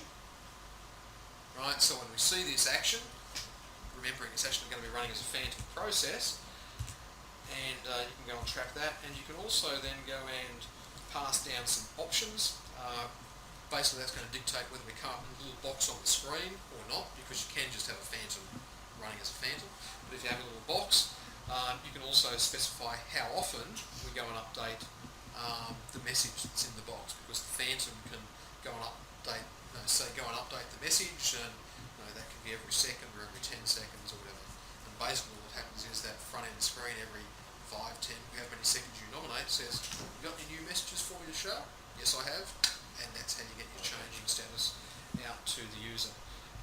Showing you one of those in action. If I go into, say, here, profiles and compile security, this process fires off a phantom, tells me that it's currently selecting users, so I've got this little box coming up on the screen, updates me with where it's actually up to, and every X seconds that message will actually change, and I can get that all-important visual feedback in terms of whereabouts in the process it's actually up to. So this is the phantom process. That's the phantom actually running. Now that can be connected to a screen or just running as an ordinary background phantom. It comes back to, is this something that you want to give feedback to your client? Now at the back end there is a program that says change the message on the screen to be this or that, whatever, in terms of where you're physically up to, but it just enables you to give that visual feedback back to a user. And there are some things you just want to run as a phantom, and the feedback is going to be, I've got the report in my hand, or the email of that report has been sent to me. Sometimes to collect the report data, instead of the screen just lying there, it's nice just to have a little toolbar flashing. I'm up to this, that's right, and update it every 100 or 1,000 records or something, so that people know that it's ticking over. Yeah, either that or not showing anything, but then when it finishes to come up, And say, your thing's finished. Successful. Yeah. Well, the finished is simply the screen disappearing, but then you can pass messages. So what will happen is there's actually technically a phantom job is actually spawned. That phantom job is running within the context of Visage, so it has access to all of the Visage stuff. If you gave it an option of share as one of these options, then it has access to everything that's in the current program, right? So if you're looking at a record, the phantom process has got access to that record as well, or any of the variables and so forth put on the screen. And it's triggered by the fact that your process definition trapped that particular action, run a phantom, phantom or whatever you want to call it. Doesn't matter what the message is. The important thing is simply that you trapped it.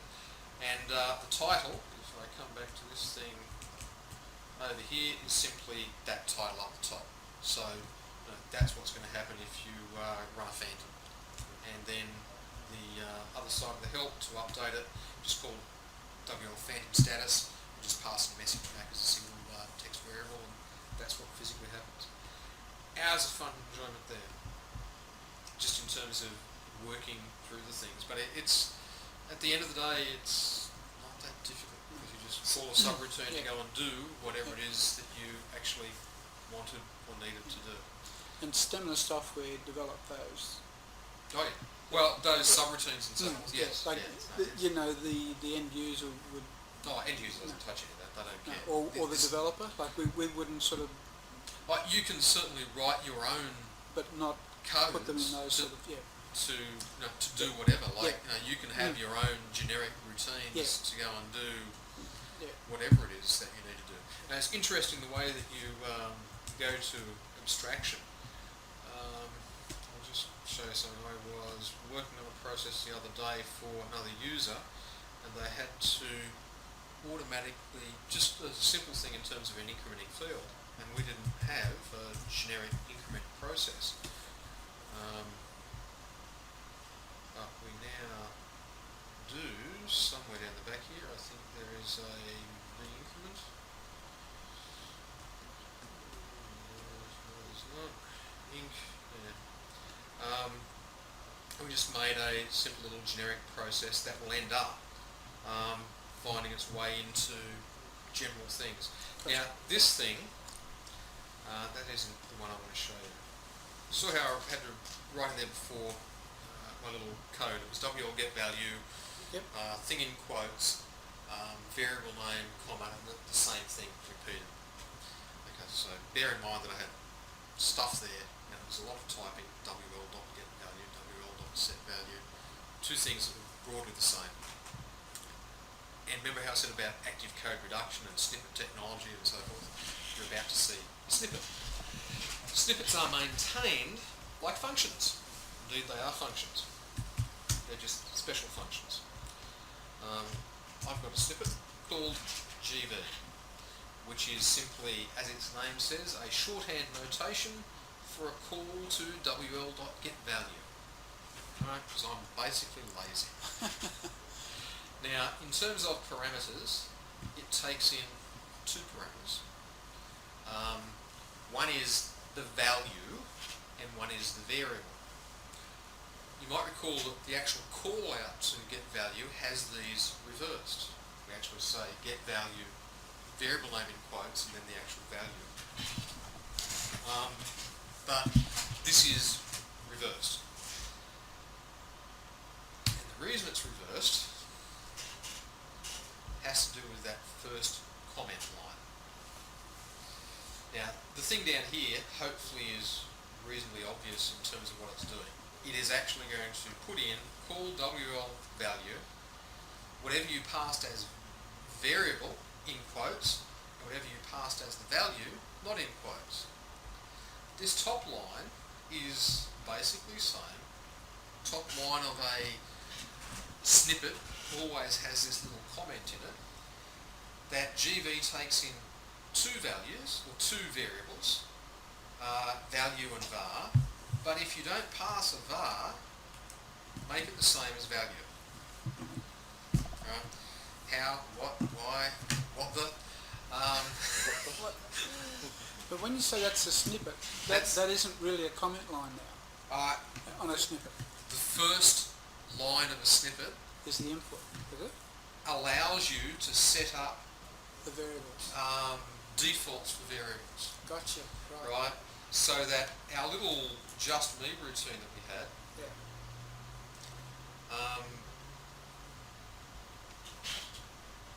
let's see if we come back to this one, if we have a look at just me and maintain. Right, we come to the source. I'm actually going to change some code here. This is just a little illustration, I suppose, but you can extrapolate to your heart's content. Here, I had to say, call WL get value, name, in quotes, same name, because I like the whole idea of standards, without quotes. The equivalent thing using my snippet is this.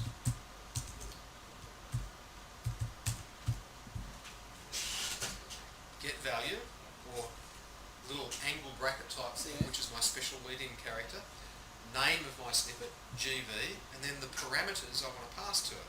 That's it. Just the name. Now, if we have a look at the actual definition back here, which I'm going to open up on the screen, why I have those parameters reversed and what's actually happening makes a whole lot of sense, hopefully. It takes a while to get your head around. Once it sort of comes in, it's a case of clink, and it makes a whole lot of sense. My GV function, if we have a look at the actual implementation of it, we said that there were two things coming past, the value and a variable, and we said var equals val. It's optional. So we're basically saying if you don't specify a variable name, we'll use the same name as we put in to value, which basically translates over here to why I could just pass one thing down.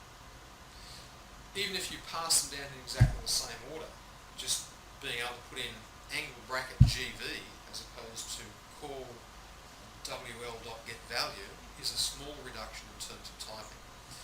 But if you then have, I think I still have my looper thing here, something like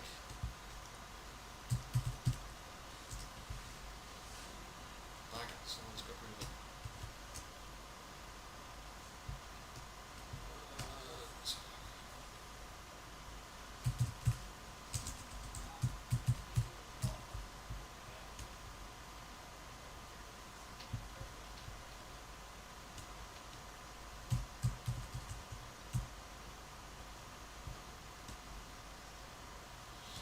So it's got rid of it, which is fine. I used to have a demonstration thing here, but if you effectively, well, it's not that, come back here to the GV type thing. Our source program actually says GV, in this case, 2T customer underscore name or whatever it happens to be. And all that's happening is that the snippet pre-compiler is just doing straight textual substitutions in there. So it's the same as if I had typed the original line that I had in the actual program. The end result will be a line that says call WL get value, 2T customer name, that. It's just that this is a whole lot less typing. But rather than being a simple get value, this is where it could have been an open file, a select of the file, a loop construct, and a go sub to a named routine. So where you've got var, Yep. you could replace that to say $1 and val to $2. If you or wanted something to, like that. if you're more used to a parameter substitution thing like that, yes. Yeah. Okay. Yeah. It's just that if you then,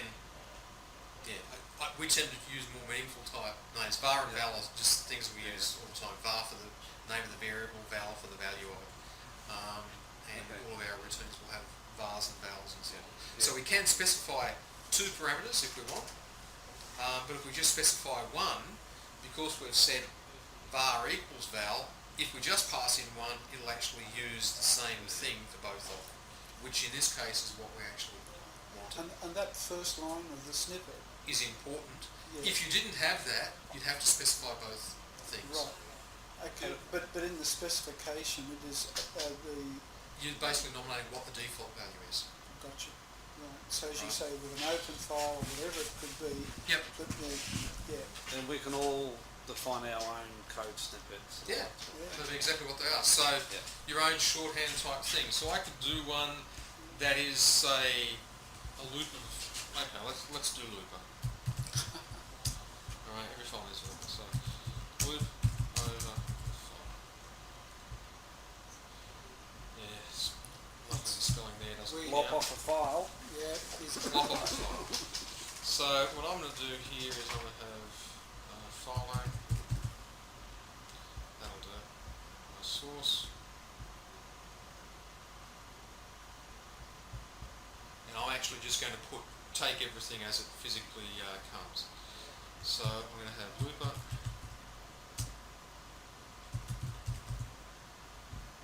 That's it. Now, what I'm going to do is call WL. I've got the code completion stuff activated in this one, so course, the WL, it knows that it's probably one of our standard WL subroutines. And you can publish your own subroutines in this as well, so it becomes auto-completing type stuff. Open file. Oh, actually, I don't even know. Let's do it as if it was ordinary basic. So let's say open file name, just as straight text, remembering the file name will actually be substituted to file name. Actually, if we will do this, I would normally have that as a FV file name, else all WL work, open file name. Actually, it needs to be like that, because it's just a straight thing.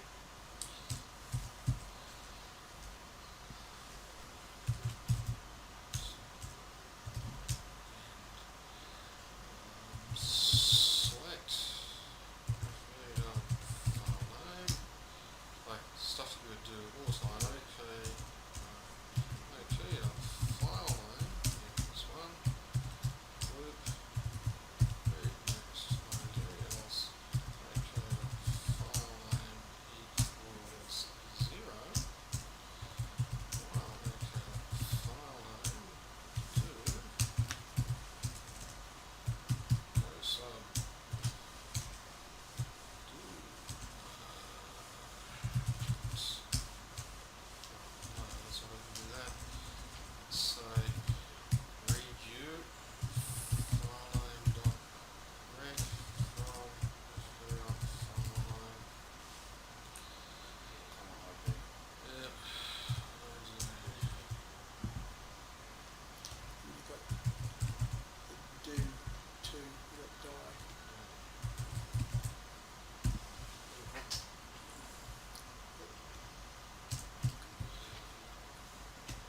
Elsewhere. You get the idea. Yeah. Now, what will physically happen is when this is inserted in line in the actual code, right? So it's not a subroutine, it's not anything like that. And wherever file name actually appears, it will substitute the name of the actual file that I've done. So I can have embedded things. I can actually have in here GV, right? Rather than this read use thing, I can actually say GV, which is a snippet. So we'll actually put it in as a snippet, so snippets can contain other snippets. File name underscore, so it's going to return the thing as a actual variable. Do whatever, so snippets can call snippets, and the most important thing here is that the right names actually get substituted in. So if I pass down customers, if I said looper customers, then this would actually say open customers to FV customers, else call it. So just So it substitutes from longest name to shortest name. So like if I had another variable that was just called, I don't know, file or name, it wouldn't get confused between file it's name. whole words, space limited or otherwise limited type. Right, okay. So it just does a straight substitution type thing. It's nothing that magical until you actually start to look at how many times you do the same sort of thing over how many places, and it just means that you can have this is the way we process all the records in a file. This is the way we process. This is like your standard WL. Oh, that's right. You're creating your own WL. Well, what you're doing is you're creating your own library of shorthand That's it. type stuff. Yeah. Now, it becomes vitally important. Like obviously, when we compile one of these, it's not actually going to compile. It's like an include that That's you can okay. pass arguments into. That's Yeah. right. That's exactly what it is. That's exactly what it is. Yeah. And You write it once to cover. yeah, Yeah. that's right. So it's really just a straight template. So here's the Yeah. template, here's the insertion, and the end result is something that is nice and easy. And then if you find a better way, faster way, different way, need to put some error checking in. Because you can change that to just loop, read next, else exit, for instance. You know what I mean? Whatever. Yeah. And once more, it just means that then in terms of writing code, right, you have one line that, in the case of our get value example, just replace one line, nothing. A little bit less typing, but less typing is less typing. Yeah. Something like this, one line, might actually come out to be 100 lines of code, right? It's 100 lines of code that everyone writes exactly the same way. It's actually 100 lines of code that everyone doesn't have to look at anymore, because we just say, loop of file name of the internal subroutine. It's going to be a Go sub that actually has the logic in it, and there's 10 to 15 lines of code saved straight away. You don't have to look through and think, has he made a typo here, or set this flag wrong, or you don't have to be bugging. Yeah, But you know how you've got the read one? Yep. You could design your own read one, couldn't you? You can do what. Yes. Because your read one's specific, whereas the one that we may want to do has got a whole swag of other things that it's got to do when it reads. That same thing. Yeah. Although, once more, rather than actually having a read in your code, right, you could actually do something like if you use a WL get value, right, or GV, now you know about that little snippet. That additional read stuff may have and should have been actually tied up to the file. Remember the file had the on-read thing? Yeah. Now if you just read the code yourself, if you have a read rec from file, that's exactly what it's going to do. No more, no less. If you use our routines to bring that back as a value, it's already run those other subroutines and so forth that you said you wanted to run.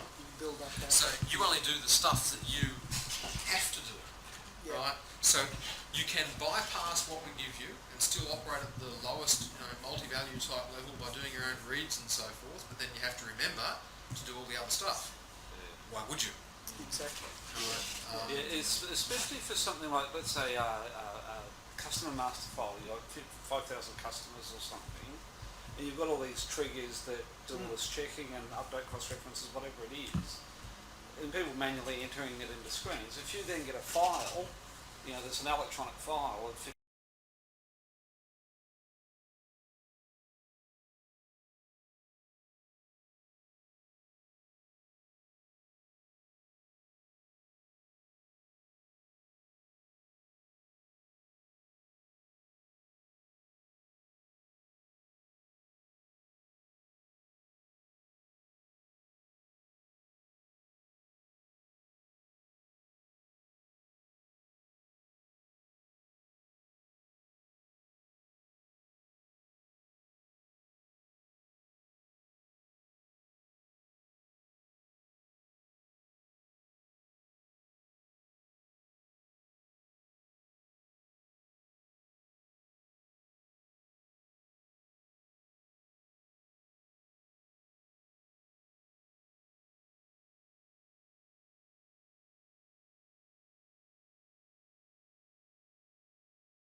Execution, efficiencies and so forth. Hello?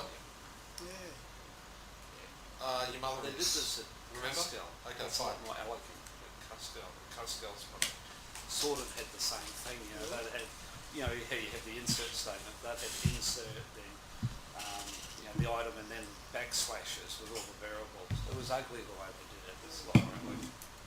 And once more, because this is because it's coming in through that functions thing, we actually force you to do the things that we always should do. Document. You've got to document what the actual variables are. Structured. There's an absolute minimum that you have to put in. Yeah. We can look at the generated code, can't we? Yeah. It'll just come out, but the idea is you don't go there because you don't want to change it. All you know is that they're there, and I think the biggest thing is to get that listing and just know what you've got available. Yep. And then start using it. You don't want to change the generated code and fix the whole thing. No. And again, why write a snippet if it's already there, or you can work around it? Well, snippets, the only ones that we tend to give GV and get value and set value, because everything that you develop from there, by and large, is going to be somewhat dependent on what your needs are, and your needs are going to be a little bit different to what everyone else's are.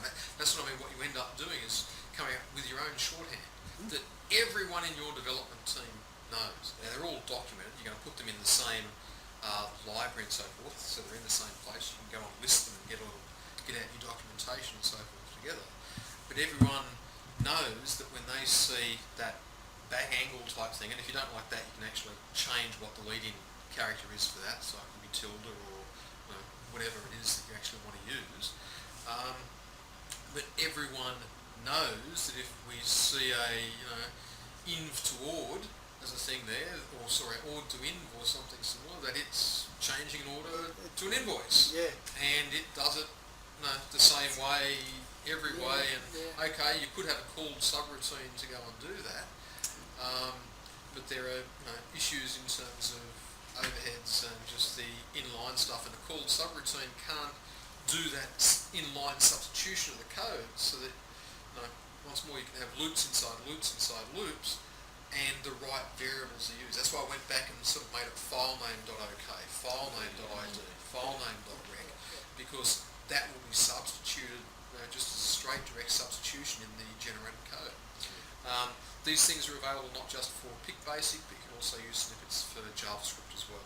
So even though JavaScript doesn't have the notion of compilation and so forth, by using our snippets, it just means that you can build your own library of things out.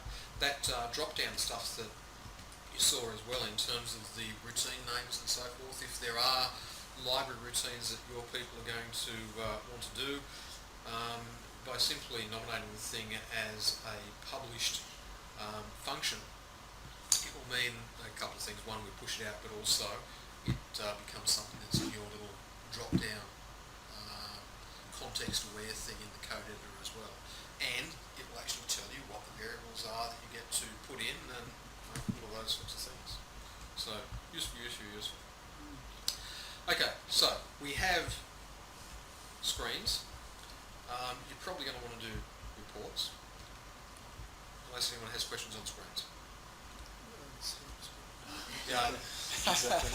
Now it's good. If only we were in the red hot. Okay. So, a report has a name. This is interesting. Has a description.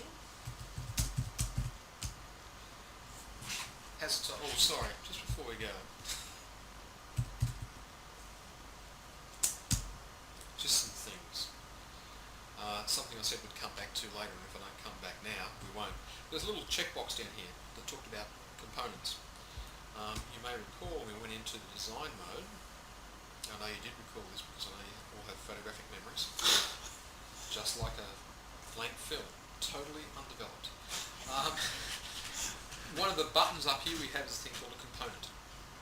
Now, components, once more, magic right click to see what they are. We load a component group.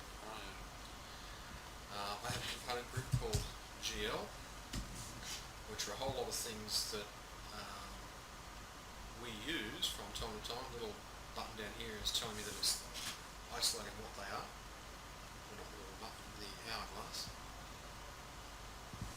Remember how we made a section of the screen and we actually made it to a particular size and so forth? What a component is, it's basically the same sort of thing. It's a screen or a part of a screen that is fully reusable. So the same as your lowest building block is a dictionary, right? So you have a dictionary runner, you come and drag and drop something across there and it inherits a whole stack of stuff. And dictionaries are parts of files, and dictionaries can go and reuse other dictionaries because they can be translated across to other things. Now, if you think of something like a report, and how often do you have reports that ask the same questions? Starting customer, ending customer, starting salesman, ending customer, starting period, ending period. So we have lots of repetition in terms of what we do. Now remember, at a higher level, you can reuse a whole page, because a page can appear, nothing in what we did before talked about limiting a page to just one process. So a page can be reused in multiple processes. But you can also tick that little box that says what I'm designing is a component, and it had a system associated with it, so that actually becomes my library type thing. So what I can do now is come and just drag and drop that across, and whereas normally I would think of dragging and dropping a field, what I've now got is a number of fields with some logic and so forth associated with them that I can just drag and drop on any page I want to ask for, in this case, a range a report range type thing, whether I want to do it based on financial periods or dates, because depending on this little radio button, these little things down the bottom will actually change. And rather than having to develop it in each of those little front end screens, I develop it once, and just like a dictionary, I've now built up my little reusable library of here is something that is generically useful, fully self-contained. You need to write it so it's fully self-contained. But the key thing is you actually know what the variables are. Now, from within this process, I can't get in and change much about this at all. Like, it simply has a name and that's it. If I wanted to change what this looked like, I would need to go back to the actual process definition itself, change it, put some extra logic and so forth in. But what I can then do is go and resave all of my screens, which will then automatically inherit that new version thing of whatever it happens to be. So reuse, recycle. If you're going to use something multiple times, make it visually, make it a component. I can always remember putting in start date and end date, and you put a whole swag of parameters in there, and you said, if it's a full stop, or if it's two numerics full stop, and then all of a sudden someone puts a dash in. I forgot to put the dash, and you've got a swag of programs whereby you've got to go back and put the blooming dash in to say if it's numeric dash, numeric dash, numeric dash. Oh. So this is a component, like you can create these sort of... You create these because out on the front screen, right, for this particular thing, you would actually just tick and say component. Right, and then use that thing to make it just the right size, and then you can simply come and drop that component, your own self-contained dictionary screen thingo, onto a page, because it's just a unit, just like a dictionary, only bigger. Right, and the same as the pages can be reused. So it's a case of finding the right size building block for whatever it actually is. Page is obviously a page, but a component is part of a page, and you can have as many components on there, sourced from as many different areas as you need. Simple. So I just want to let you know about that before we went away, because I did say I was going to tell you later. That's one of the few times I may actually remember. Now, the reason I mentioned that, and the thing that triggered it, is because in terms of reports, we have standard reports, we have templates, and we also have sub-reports. Now, a template, we've used that term a couple of times today, it's been a page and so forth. But in terms of reports, for the ordinary day-to-day reports that you may produce out of the system, like the one that I did previously, I won't go to it, but I'm going to say our reports have a standard layout associated with it. It has the name of the process that generated the entity that I'm in, who the person was. Down the bottom it has other company information and so forth. If I'm designing 50 reports for someone, I could do that same thing 50 times, or it may come as a big shock to you to know that we allow to reuse things, and we call them templates, right? So that in terms of a general look and feel, that also has the benefit that the template is bound dynamically. So you deliver your reports to your customer, and your customer says, I don't like that. I prefer to have my customer name over on the left, the page numbers down at the bottom right, and the date up in the top right, and you, assuming that you had a template with that sort of stuff in the first place, you go and change your template once, and automatically every report that was based upon that template changes. What could be easier? Can you have templates within templates? No. The template is a base definition in its own right. Right. So we tend to have standard templates for normal reports. Normal reports come in two varieties as far as we're concerned: portrait and landscape.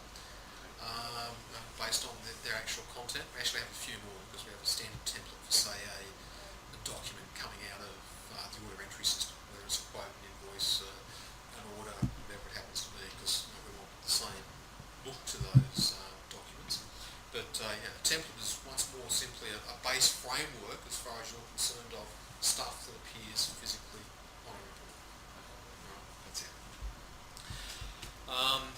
can we say a report is basically could create an invoice? Oh, a report could be an invoice, yeah. Yeah. Yeah. Here's one we prepared earlier. So that's a report, isn't it? Yeah. Yes, a report from our point of view is anything that It's physically anything that gets has a template and is populated from a database. Yeah. Yeah. So here's one.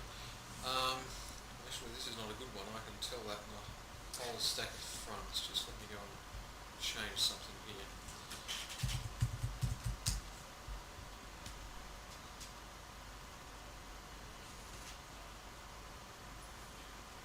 Here's a bit more.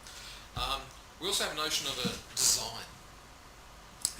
Design is important for you people from the software house because you've got a thing called an invoice, and most unlikely that all of your customers want to have their invoices looking exactly the same. So, if you will, from a file point of view, it's a two-part key, a report and a physical design. The design would typically correspond to a customer, or it might just be even a customer might have 2 or 3 different formats for his physical report, and that's okay. You can actually accommodate those. So a design is just a way of grouping together reports that are basically the same but different. If a report is a standard type thing, you can say that it's based from a particular template. So that's going to inherit a whole stack of stuff coming in when it generates. Obviously, if you say that it's a template, because templates can't relate to templates, we lose a whole lot of stuff. A template is static information. You'll see when this was a standard report, and this is once more, you can probably guess what's happening behind the scenes here. Based on the value for this report type, we are showing and hiding fields on the screen by just putting a call out to WL show field. Here's all the fields we need to show if that's there. Because it's okay to show something that's already there. It's also okay to hide something that's already hidden. So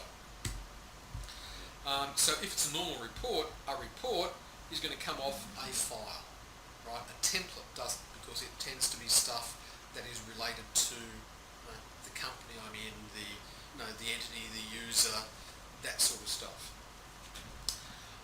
Delivery type, don't worry about it. I'm not going to make that. Yeah, let's not worry about it for the time being.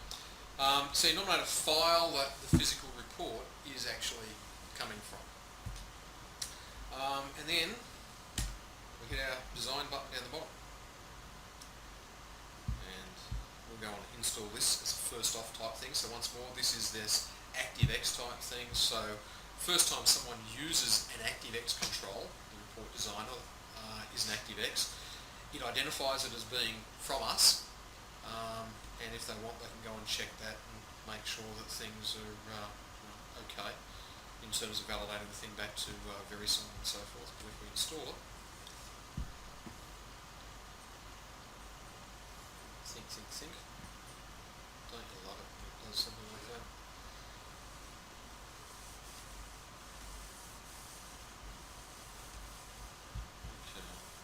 Shouldn't you have components in a report?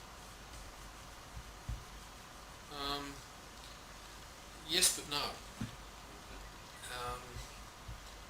And I don't mean to be conflicted there, but I just am. It doesn't like the fact that that thing isn't there. No, okay. I'm just going to blast that away. I just need to get into Internet Explorer. I think it doesn't like me for some reason.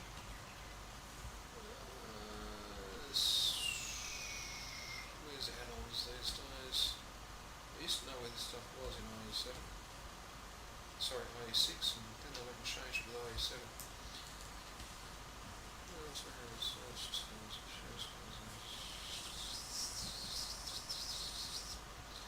just going to see if I can reinstall Network 9 quickly, of course.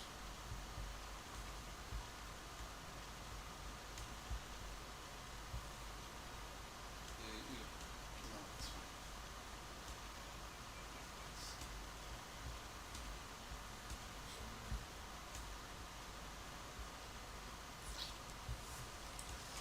Show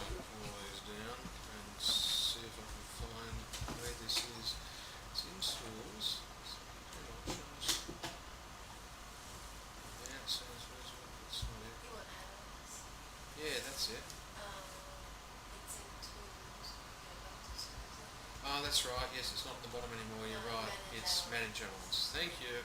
Knew it was there somewhere. I realised why, unfortunately. People are away. Yeah, I wrote my mind today. Okay, so report 0 and report X. I'll just go and delete that.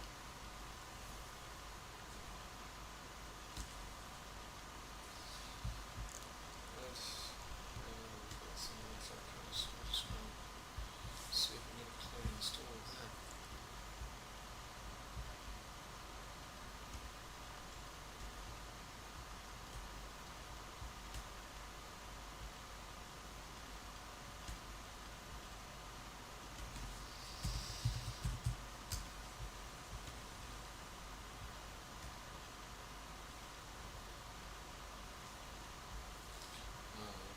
Session.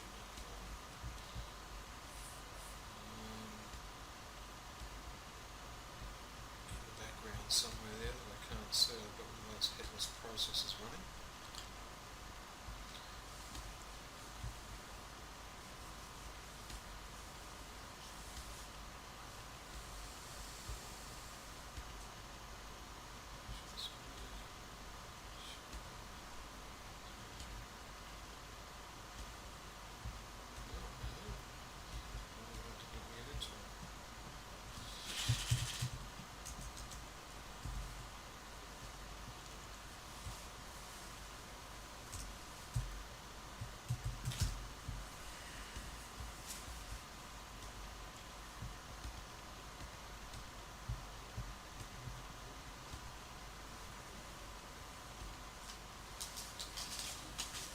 Stretch.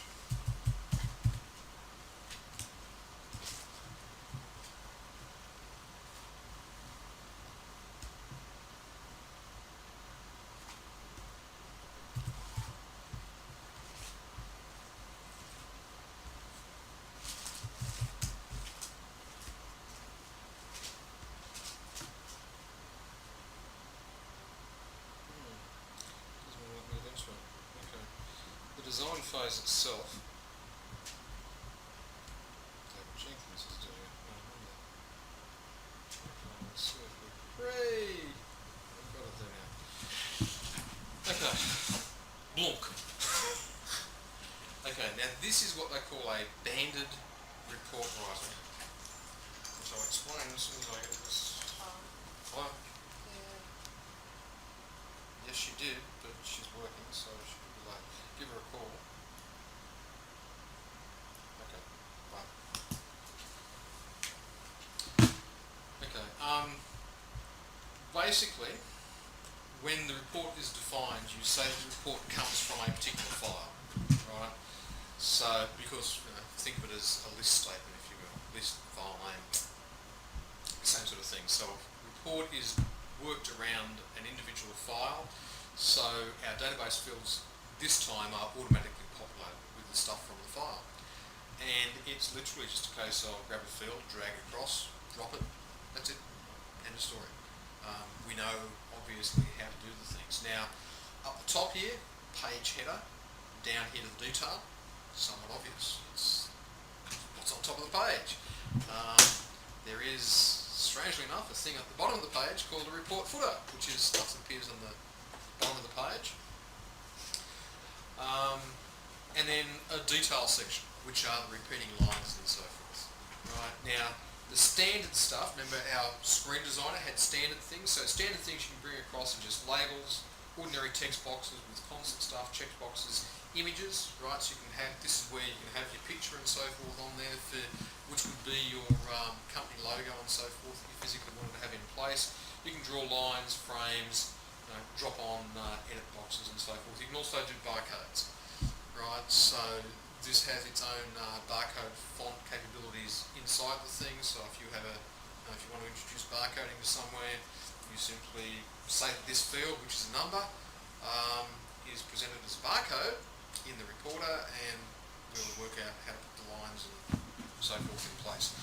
We only do like the traditional soda Coke tin type barcode as opposed to the 2D and 3D barcodes though. So if you want to do something like that, if you've ever seen one of those, it's, more interesting looking. But the report is literally just drag and drop. Right, get the things that you're after. Once more, limit your associations. You're only looking at the product stuff here. So you can see here I've dropped in product code, product description, order quantity, deliver, unit price. Like just drag, drop, adjust. Each of these, price and price, there are properties associated with them. Their name looks remarkably like the names that we had before, file name, underscore, item name and so forth. Justification for this field, what style it is, which is basically whether it's going to be big font or little font, bold font and so forth. How big it physically is on the screen, whether it's visible or not.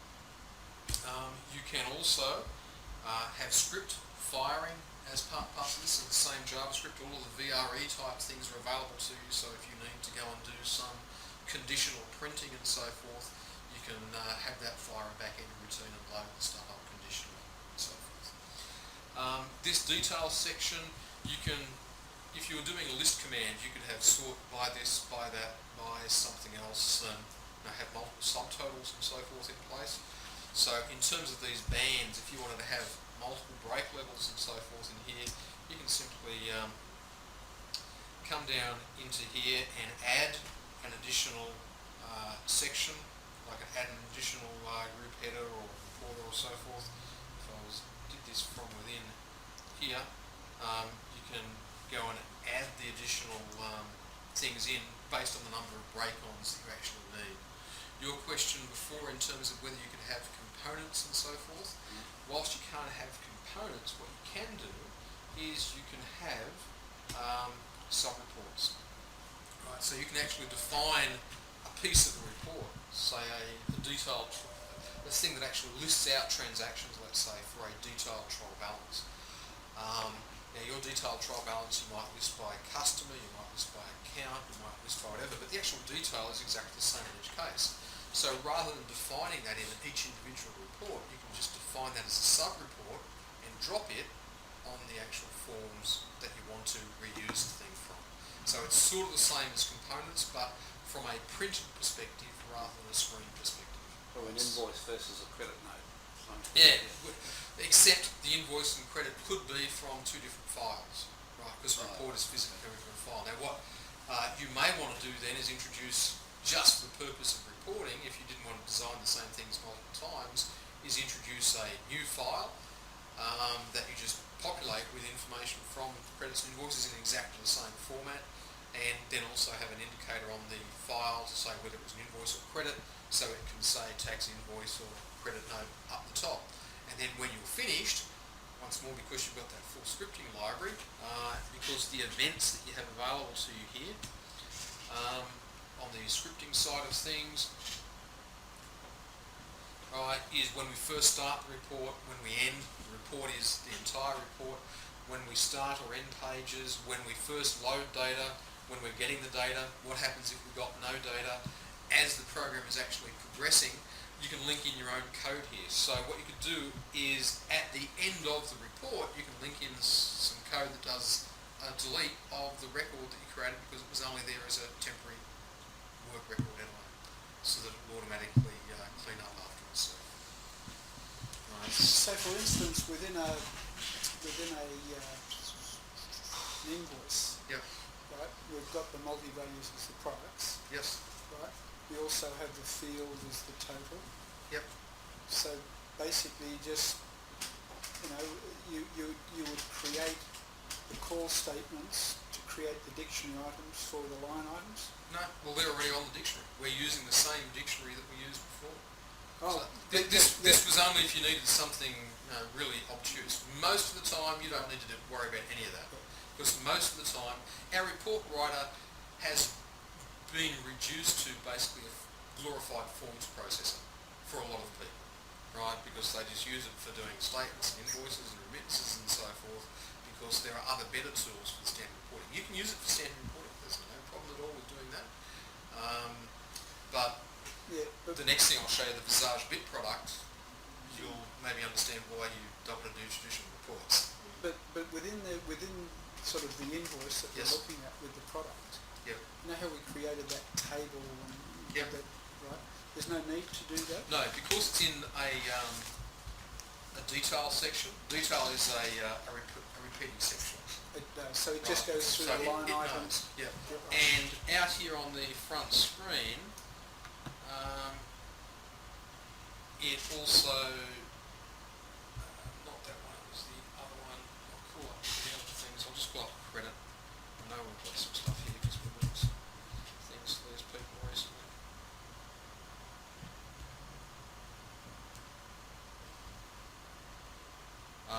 These things also have basically how the thing is actually sorted, but in terms of these designs, each of the areas like the detail section here, so you can do nice pretty pictures and all that sort of stuff, but if we have a look at the properties for, not that section of properties, I clicked the wrong one, just path the course.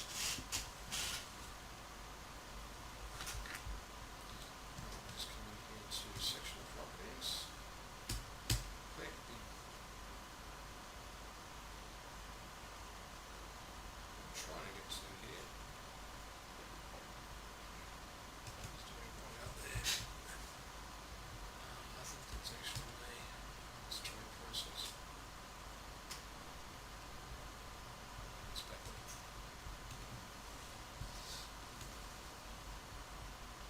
think I just whacked myself. That was stupid. Okay. You got, as you drop the things on, you actually nominate what the controlling attribute is, but we pick that up automatically from the file associations and so forth as well, so we know what to automatically go and repeat.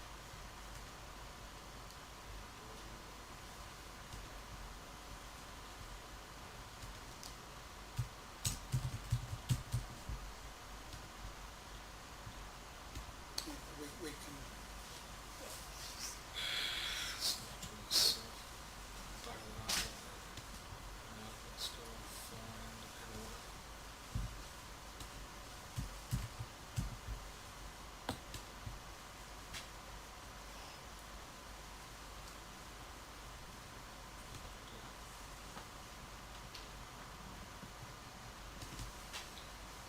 Probably not want to work with that one.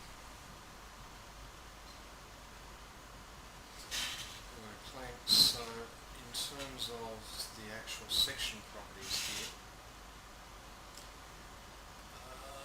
transparent background colours, that's the detail, that's the thing, spacing, positions, whether it's visible or not. Once more scripts, you can actually have things fire individually before each individual field even is done, it's based on the same format you use for an invoice you may use for a picking slip as well, just not have the pricing and so forth there. Can grab column spacing, column directions are okay. That's it, so it's really the outside group header which has got its properties for that, that's the current default. In terms of the overall form itself, when you're designing it, you can either use the printed default, which I would suggest not using, because invariably if you go into an organisation you will find that they have printers set up for letter form, and they actually have A4 paper in the laser printer or something similar. So I tend not to use the actual default, but go and use a standard A4 form. You can go and set up your own form sizes if you want, but A4 is A4 and that's already there. That'll just mean that the grid that you get to design your actual form on is going to be the appropriate size for a laser printer. Once more, you can stipulate whether the thing is going to be landscape or portrait. So if you design your thing expecting a particular way, you may as well go and have that actually dictated. You can have a watermark, which is an actual image that can appear on the back of the thing. Whether that's going to be centered, top, left, right, whether it gets clipped, in other words, it's just a particular size. You can also stretch it so it will occupy the full background of what you're actually doing, margins and so forth. And once more scripting for the page as a whole, which we looked at before, but I still haven't seen after to those properties. Not those properties.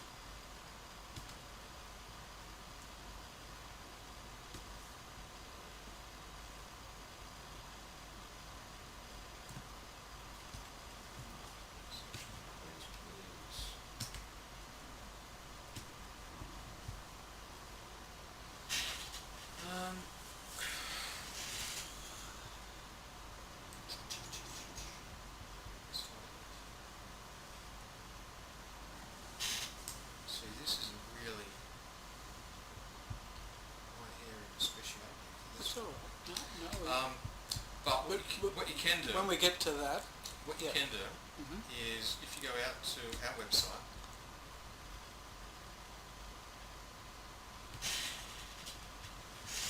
if you get to www.stanley.com.au,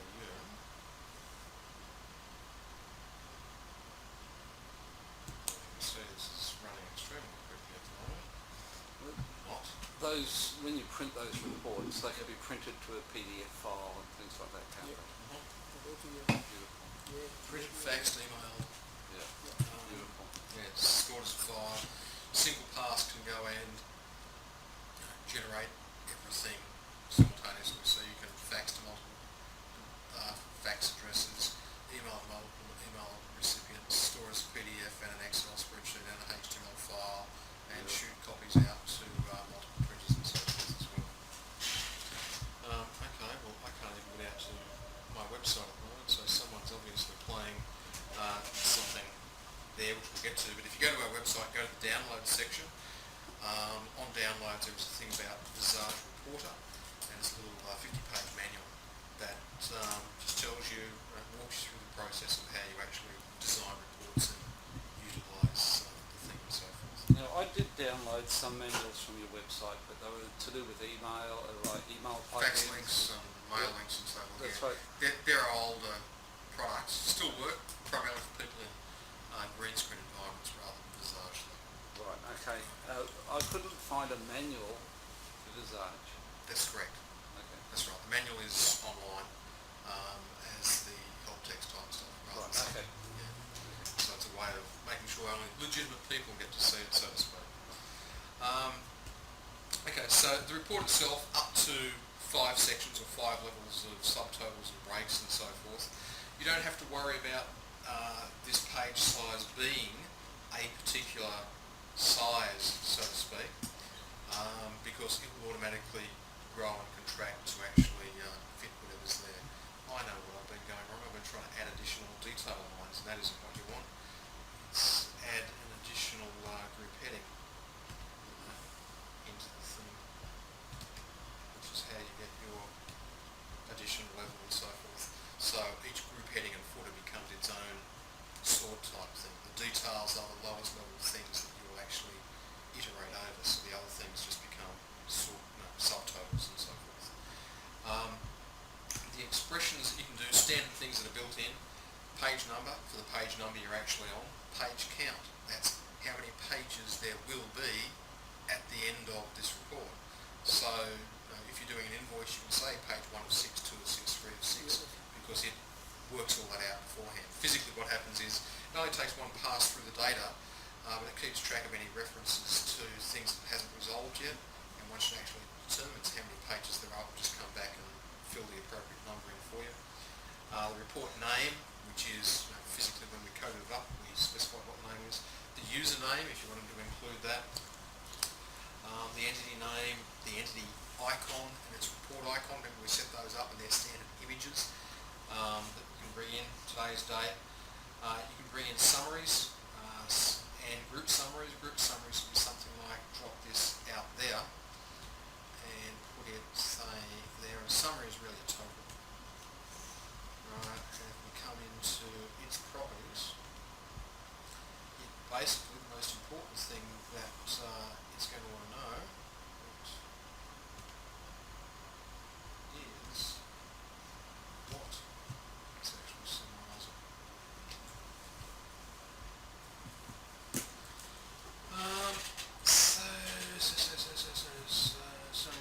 Okay, so basically it's which element from the page, so here's all the things that have actually been dropped on the page. So you said how you already had an invoice total.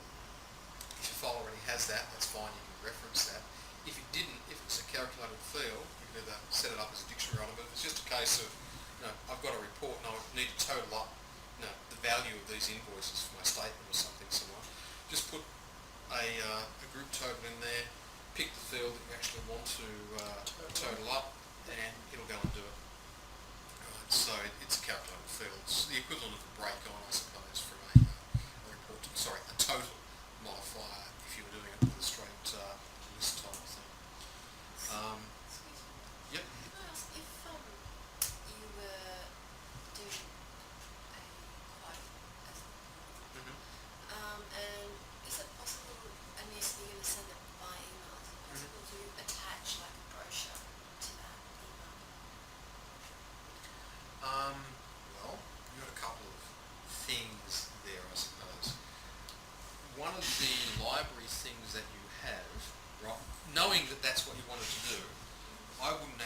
generate the thing directly as an email out of the report.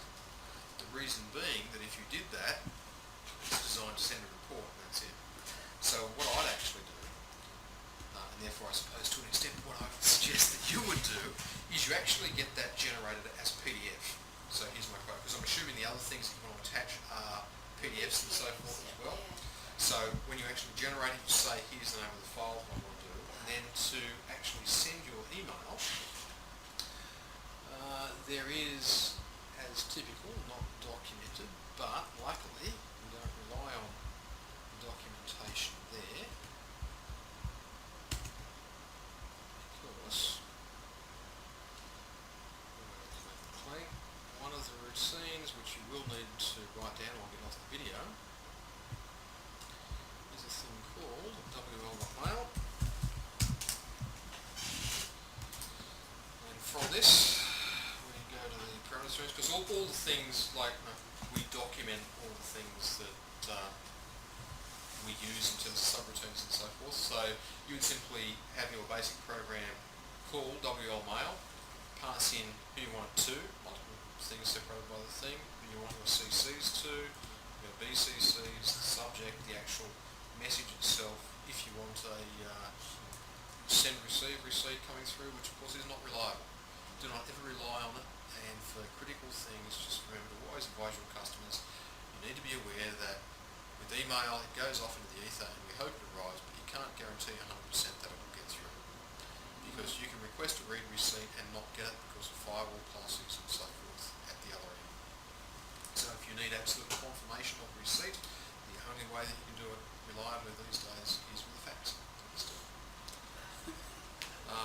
File type, so if you're sending the message as a straight text or whatever, but what you would do is you would pass down attachments.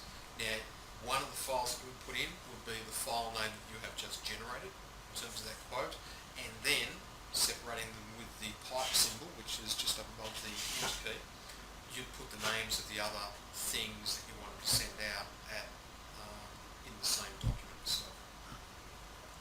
And those PDFs will be stored on They'd be stored out on the Windows somewhere. So you would give them a path relative to wherever the mail server actually is. So generally you just have an area called technical documents or something similar.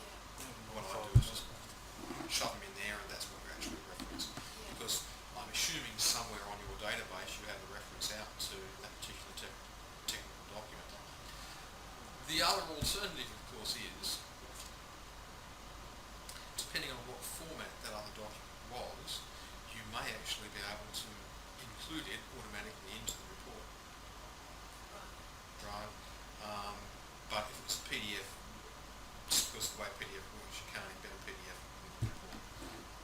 So I would suggest what you do is you generate out a file and then send other things off with that.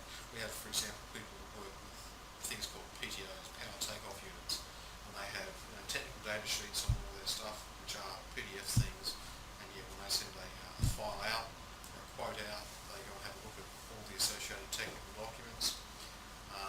They used to send them out as attachments and so forth. Now what they do is they send them as links. Right, okay. The reason they send them as links is they're not normal links. The link actually is associated with a counter, so they can see if the person has actually referenced the technical document. Oh, okay. Right, so just a little snack type thing, because then, if they don't get notification back the following day, they can ring up and say, look, we sent that quote, just want to make sure you got the quote okay, because I know, you haven't seen the technical documents and so perhaps there's a problem with the mail server. Great thing. Or, you have read it, just want to make sure that you read it and understood it. So, with an email type thing, you don't necessarily know that that's happened.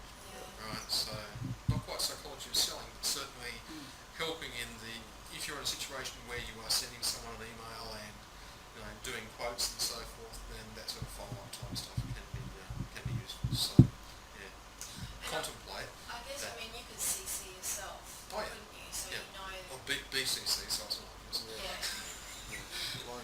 Or you can CC it, that's fine. If we wanted to take that WL mail function Yep. and modify it to suit ourselves. For example, to add in, the reply to address, so that if they do go reply, it actually goes to the customer service officer in charge of that account, or the salesperson in charge of that territory, or whatever. Yep. Are we able to do that? Are we able to modify wl.mail No. or copy it? And No. so if we want to do something like that, we need to write something from scratch. Yeah, but more importantly, like if that's what you wanted, the email itself, it resolves itself. The way it resolves itself is, using your precise example, you don't have to do anything. Okay. Because over in our profiles for system users, I'm assuming that these people are all in customer service. Any mail they send out from Visage would be a response to customer service. Yeah, not necessarily. You could have a whole lot of things that are sent out by an overnight or end of month process. But if they reply, Yep.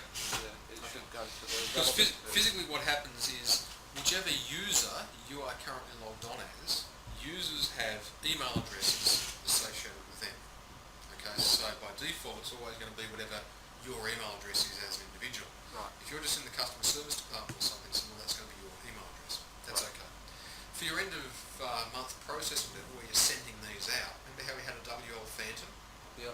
Where you can spawn off a Phantom task? What you can also do is spawn off a Phantom task and tell it which user to log on as. Right. Okay. So you can send the email out as a Phantom task, logged on as a customer service user, so all the emails that get sent out will have originating from customer service. So it would be a case of just spawning one for each customer, a relevant customer service officer. Yep. Okay. Which once more is probably a better way of doing it, because you want the Phantom can do whatever it does in the background and they just get their screen back straight away. Okay. But apart from that, hopefully you don't need to change these returns. You might want to wrap them Yeah. in some manner, but hopefully there is no need. But what you're saying is you want people to have the ability of impersonating other people. That's not something we normally allow, but I have just told you how to get around it. Yeah, that's right.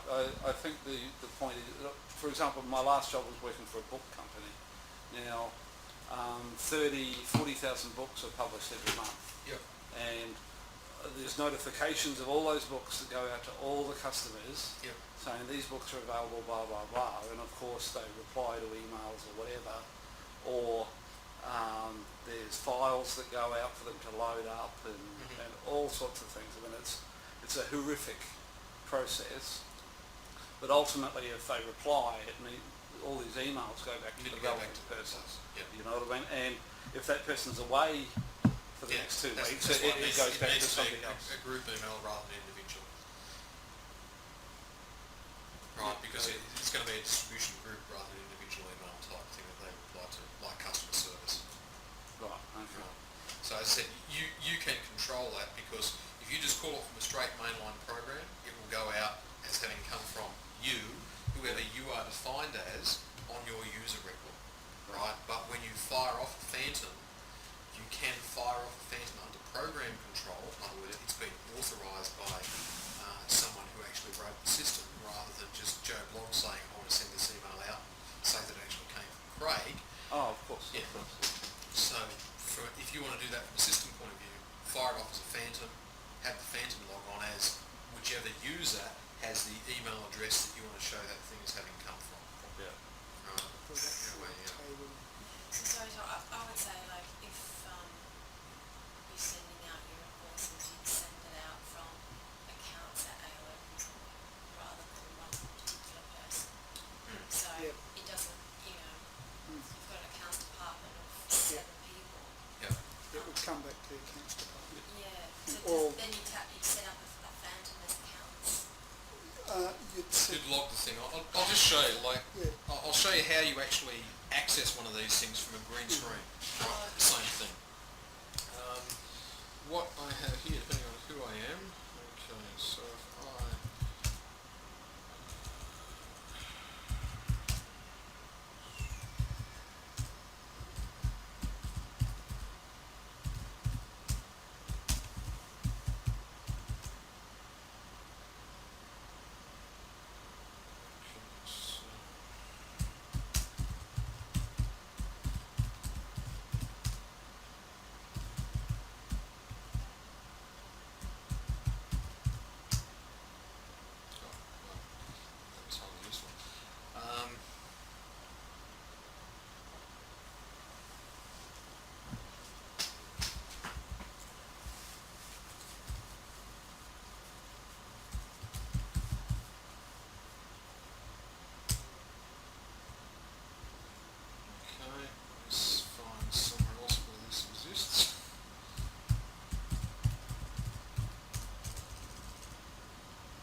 Okie dokie. Now, here's our invoice print program, all 69 lines of it, of which 24 are comments. We open up the customer file, basically to find out who to put the thing as an attention to and so forth for the invoice. This call subroutine here is one that we have for our application, which allows us to pick, like when someone prints something, they can pick whether it should go by fax or email or whatever. So that's a dialogue that they have in their green screen application, and it just comes back with a destination string. And the real report production is from there to there. Right, so basically what this is doing, ZS, which is a D3 fire a phantom thing off, we want to fire a phantom called WL web job. We want to run a report, a process called SS report, stamina software report, just a generic report. That particular thing, we're going to pass down a user, hard-coded, of Visage. It's going to be whatever entity we're currently in terms of letterheads and so forth. The Visage user in this case will mean that emails going out actually have they're coming from accounts at whatever. We're passing down the entity that we're actually in, the company that we've selected. The web host is hard-coded, that's the URL that the thing is actually coming in on, which we know. The report data is actually just the name of the report. So there's the report that I actually want to do. Here's the key for the invoice file that I wanted to do, because I might be doing a batch of invoices and some are faxed and some are emailed and some are whatever, so we call it for each one individually, and this little routine up here, this combination here works out whether it needs to be faxed, emailed, and returns the appropriate string and so forth. And that's it. We then just go and execute it. Right, now when it executes, it knows the report definition because we've already defined that. We've passed in the key to the file. The report is built off the OE invoices file, and we're simply passing in the key, so we know what to print, we know what it looks like, and the destination that we put in down here somewhere. There it is. Report. Last thing we add is the destination. So this routine brings back a destination, and that destination, I need to get to my virtual console, which I think is there. No, it's not. Back over here for where we had our hot text up. For WL report. Okay, destination is simply a string that looks like this in terms of delivery, right? So it just has the printer names and fax numbers and so forth built in, and that's it. That's generating a report from a green screen environment, a Visage report out of the green screen environment. Now the magic to make all that work comes about because what I have over here is process definition.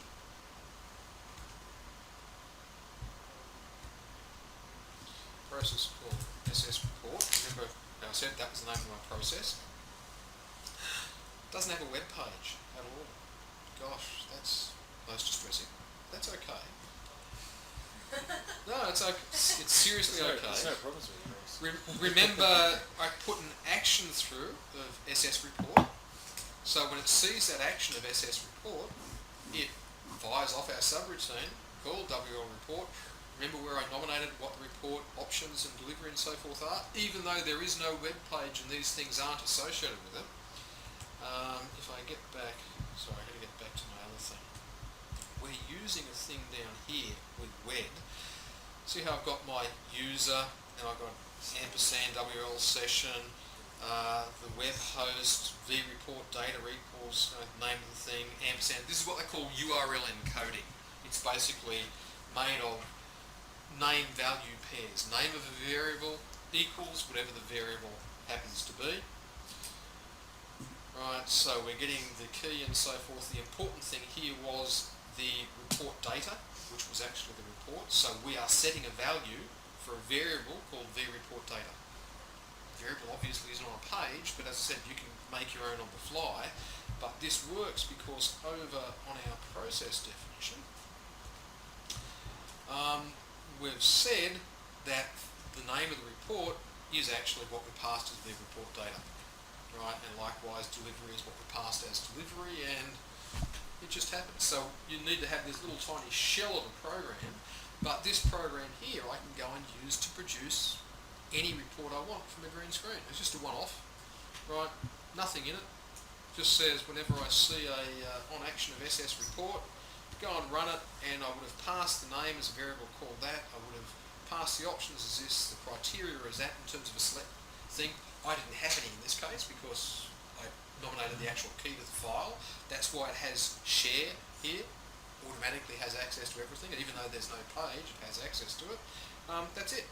So this shell process definition here enables me to run any report I like that I've designed with the Visage report designer from a green screen environment. All I need to do is structure an execute statement, passing in keys or selection criteria, destinations, and that's it. One execute, bang. So you don't have a template for that? Oh, I do, You do. because this thing is actually going to produce OET invoice PDC. So that's your template. So that's the actual report. So if I come across here to V report mains, Gotcha, yeah. right, so if we put that in there, we'll see, not surprising, that it comes from the OE invoices file. I say it's not surprising because over here I passed down OE invoices underscore key, which is my dictionary item. So I told it what key to physically use, and in terms of what does that invoice look like, it looks a lot like that. Gotcha. Do you have a published version, or that's just the design? That's the design. In terms of what it actually looks like, if I wanted to have a look at what this was, out here, this is going to take me back to the menu because I zoomed to it, so I'll just go via the menus. So if we come into design, design reports, report data, and we'll just go and run that thing. And if I just run it without putting anything in, providing I have some data in this file, ask me where to, but I just go and run it as it stands, so by default coming up to the display. Oops.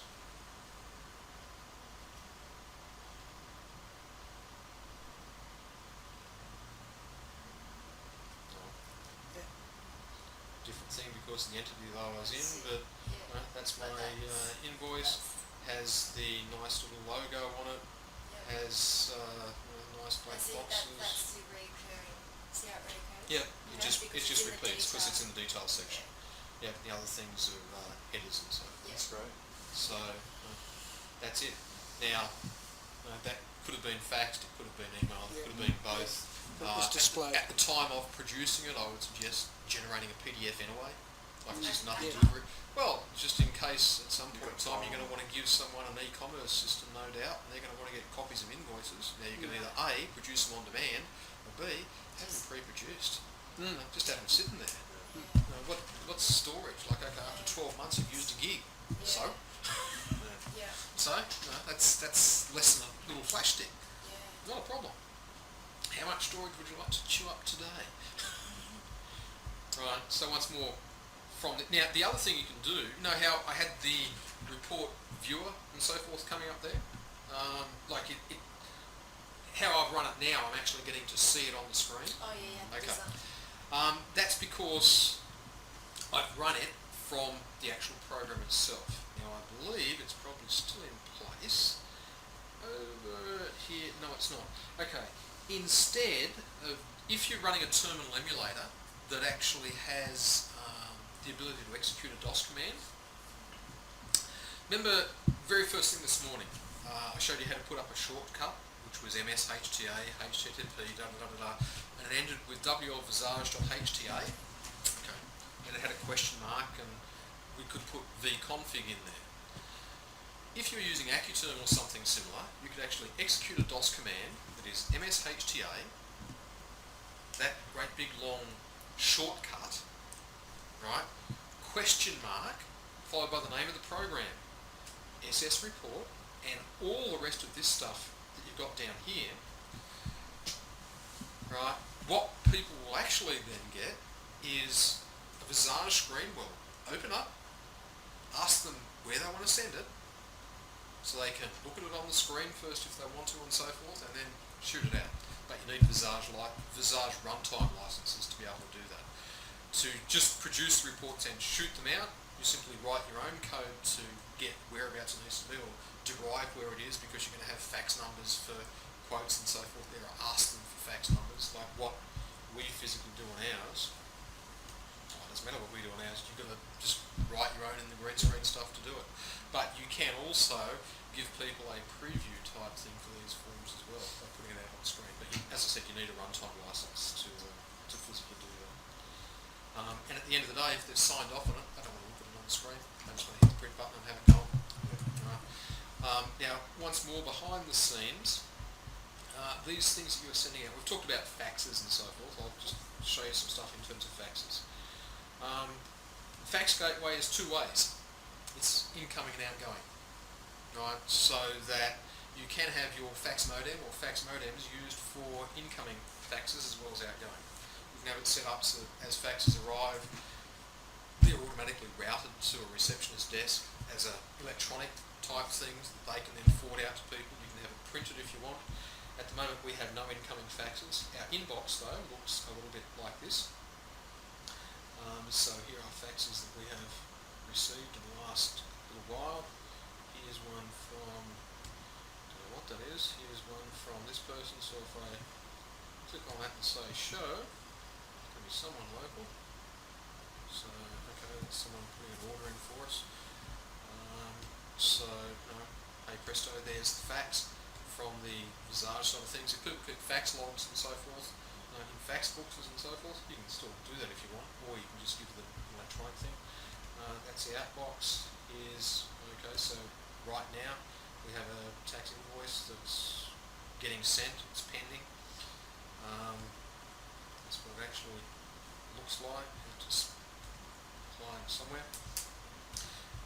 Here's all the faxes that we have sent in the recent period of time. Right, so as I said, you can have this set up so that incoming faxes come in. There's just a simple sender fax type thing, which is made up of ask a couple of questions and one of those word processors in a box to be able to send stuff in, and there's your nice simple little fax interface. Likewise in terms of emails, right, simple little process to allow you to go and nominate text body as either plain text, or if we say rich text, we get our text in the box type thing, just sort of, they're both there, it's just show or hide whatever is appropriate. And likewise, we have a log of all of the emails that have been sent out. So I know I was mucking around with some stuff last night, which is, there we go, a current support issue type thing. So you can get notifications and receipts and so forth associated with that. And this is all part of the database. You can actually go out and interrogate that sort of stuff if you want. So there are full logs, and if things haven't gone, you can actually come back into the fax log and see what happens. But for incoming faxes and so forth, it's great as well. So the Visage reporter comes standard with not just the reporting engine, which is server-based, but also the fax and email engines as well. Because it makes sense as the system, so to speak. Now, I'm just going to take a break at this point in time.